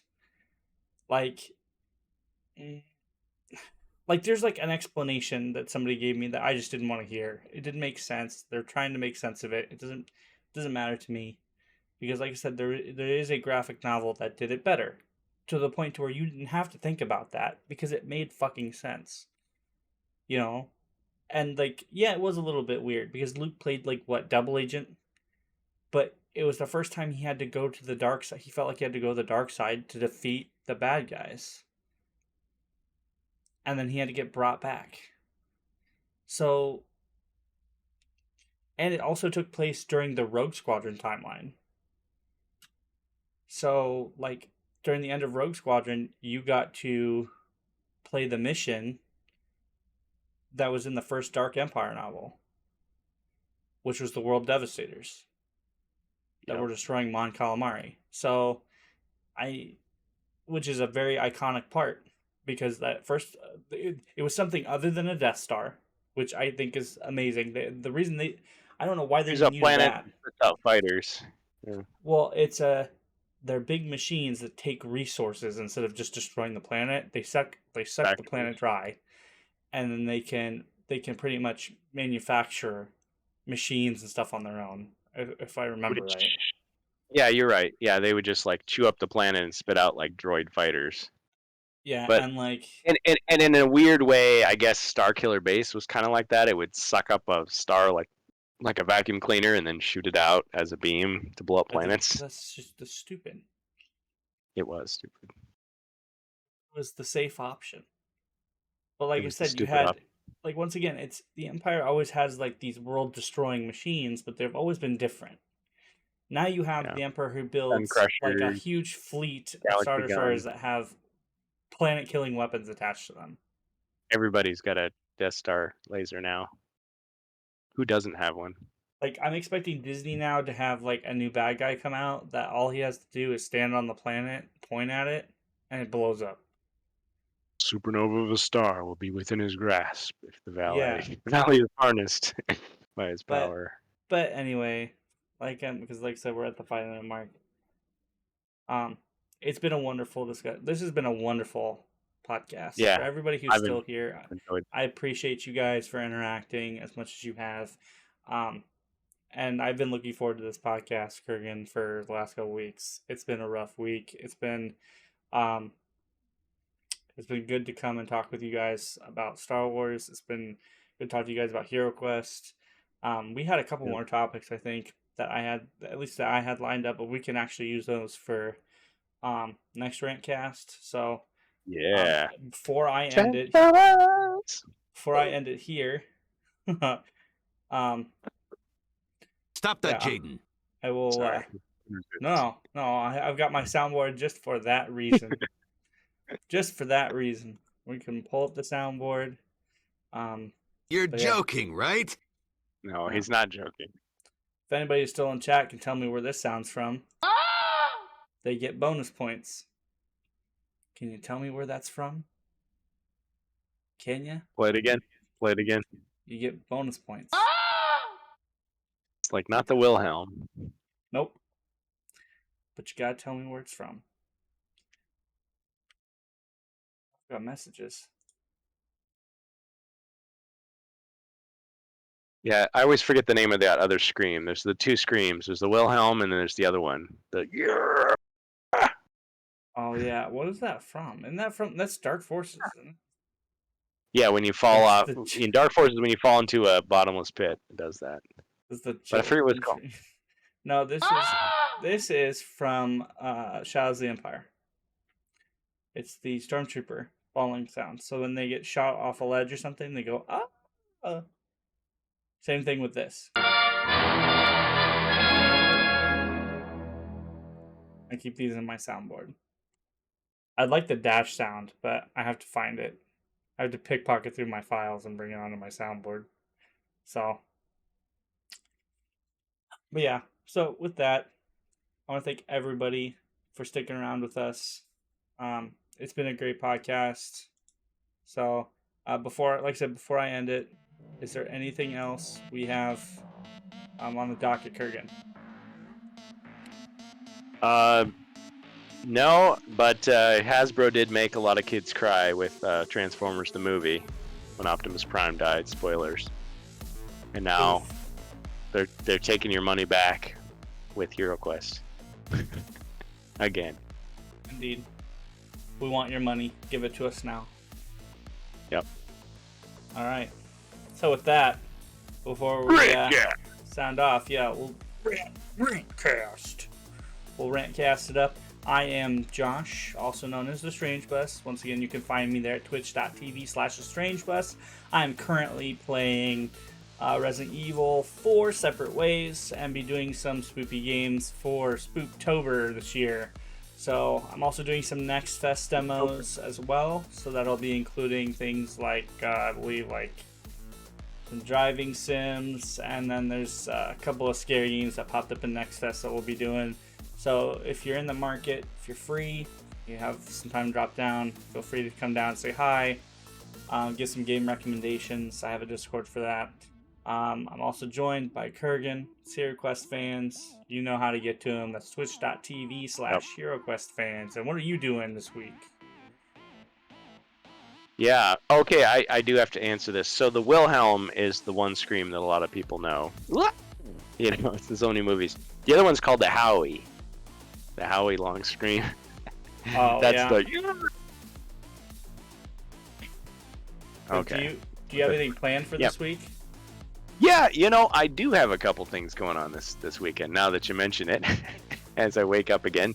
Yeah, HeroQuest fans on Twitch will be streaming Mage of the Mirror, 2 p.m. Central Standard Time, twitch.tv/HeroQuest fans. You can join us, play interactive, you can control a hero. We're going through Mage of the Mirror.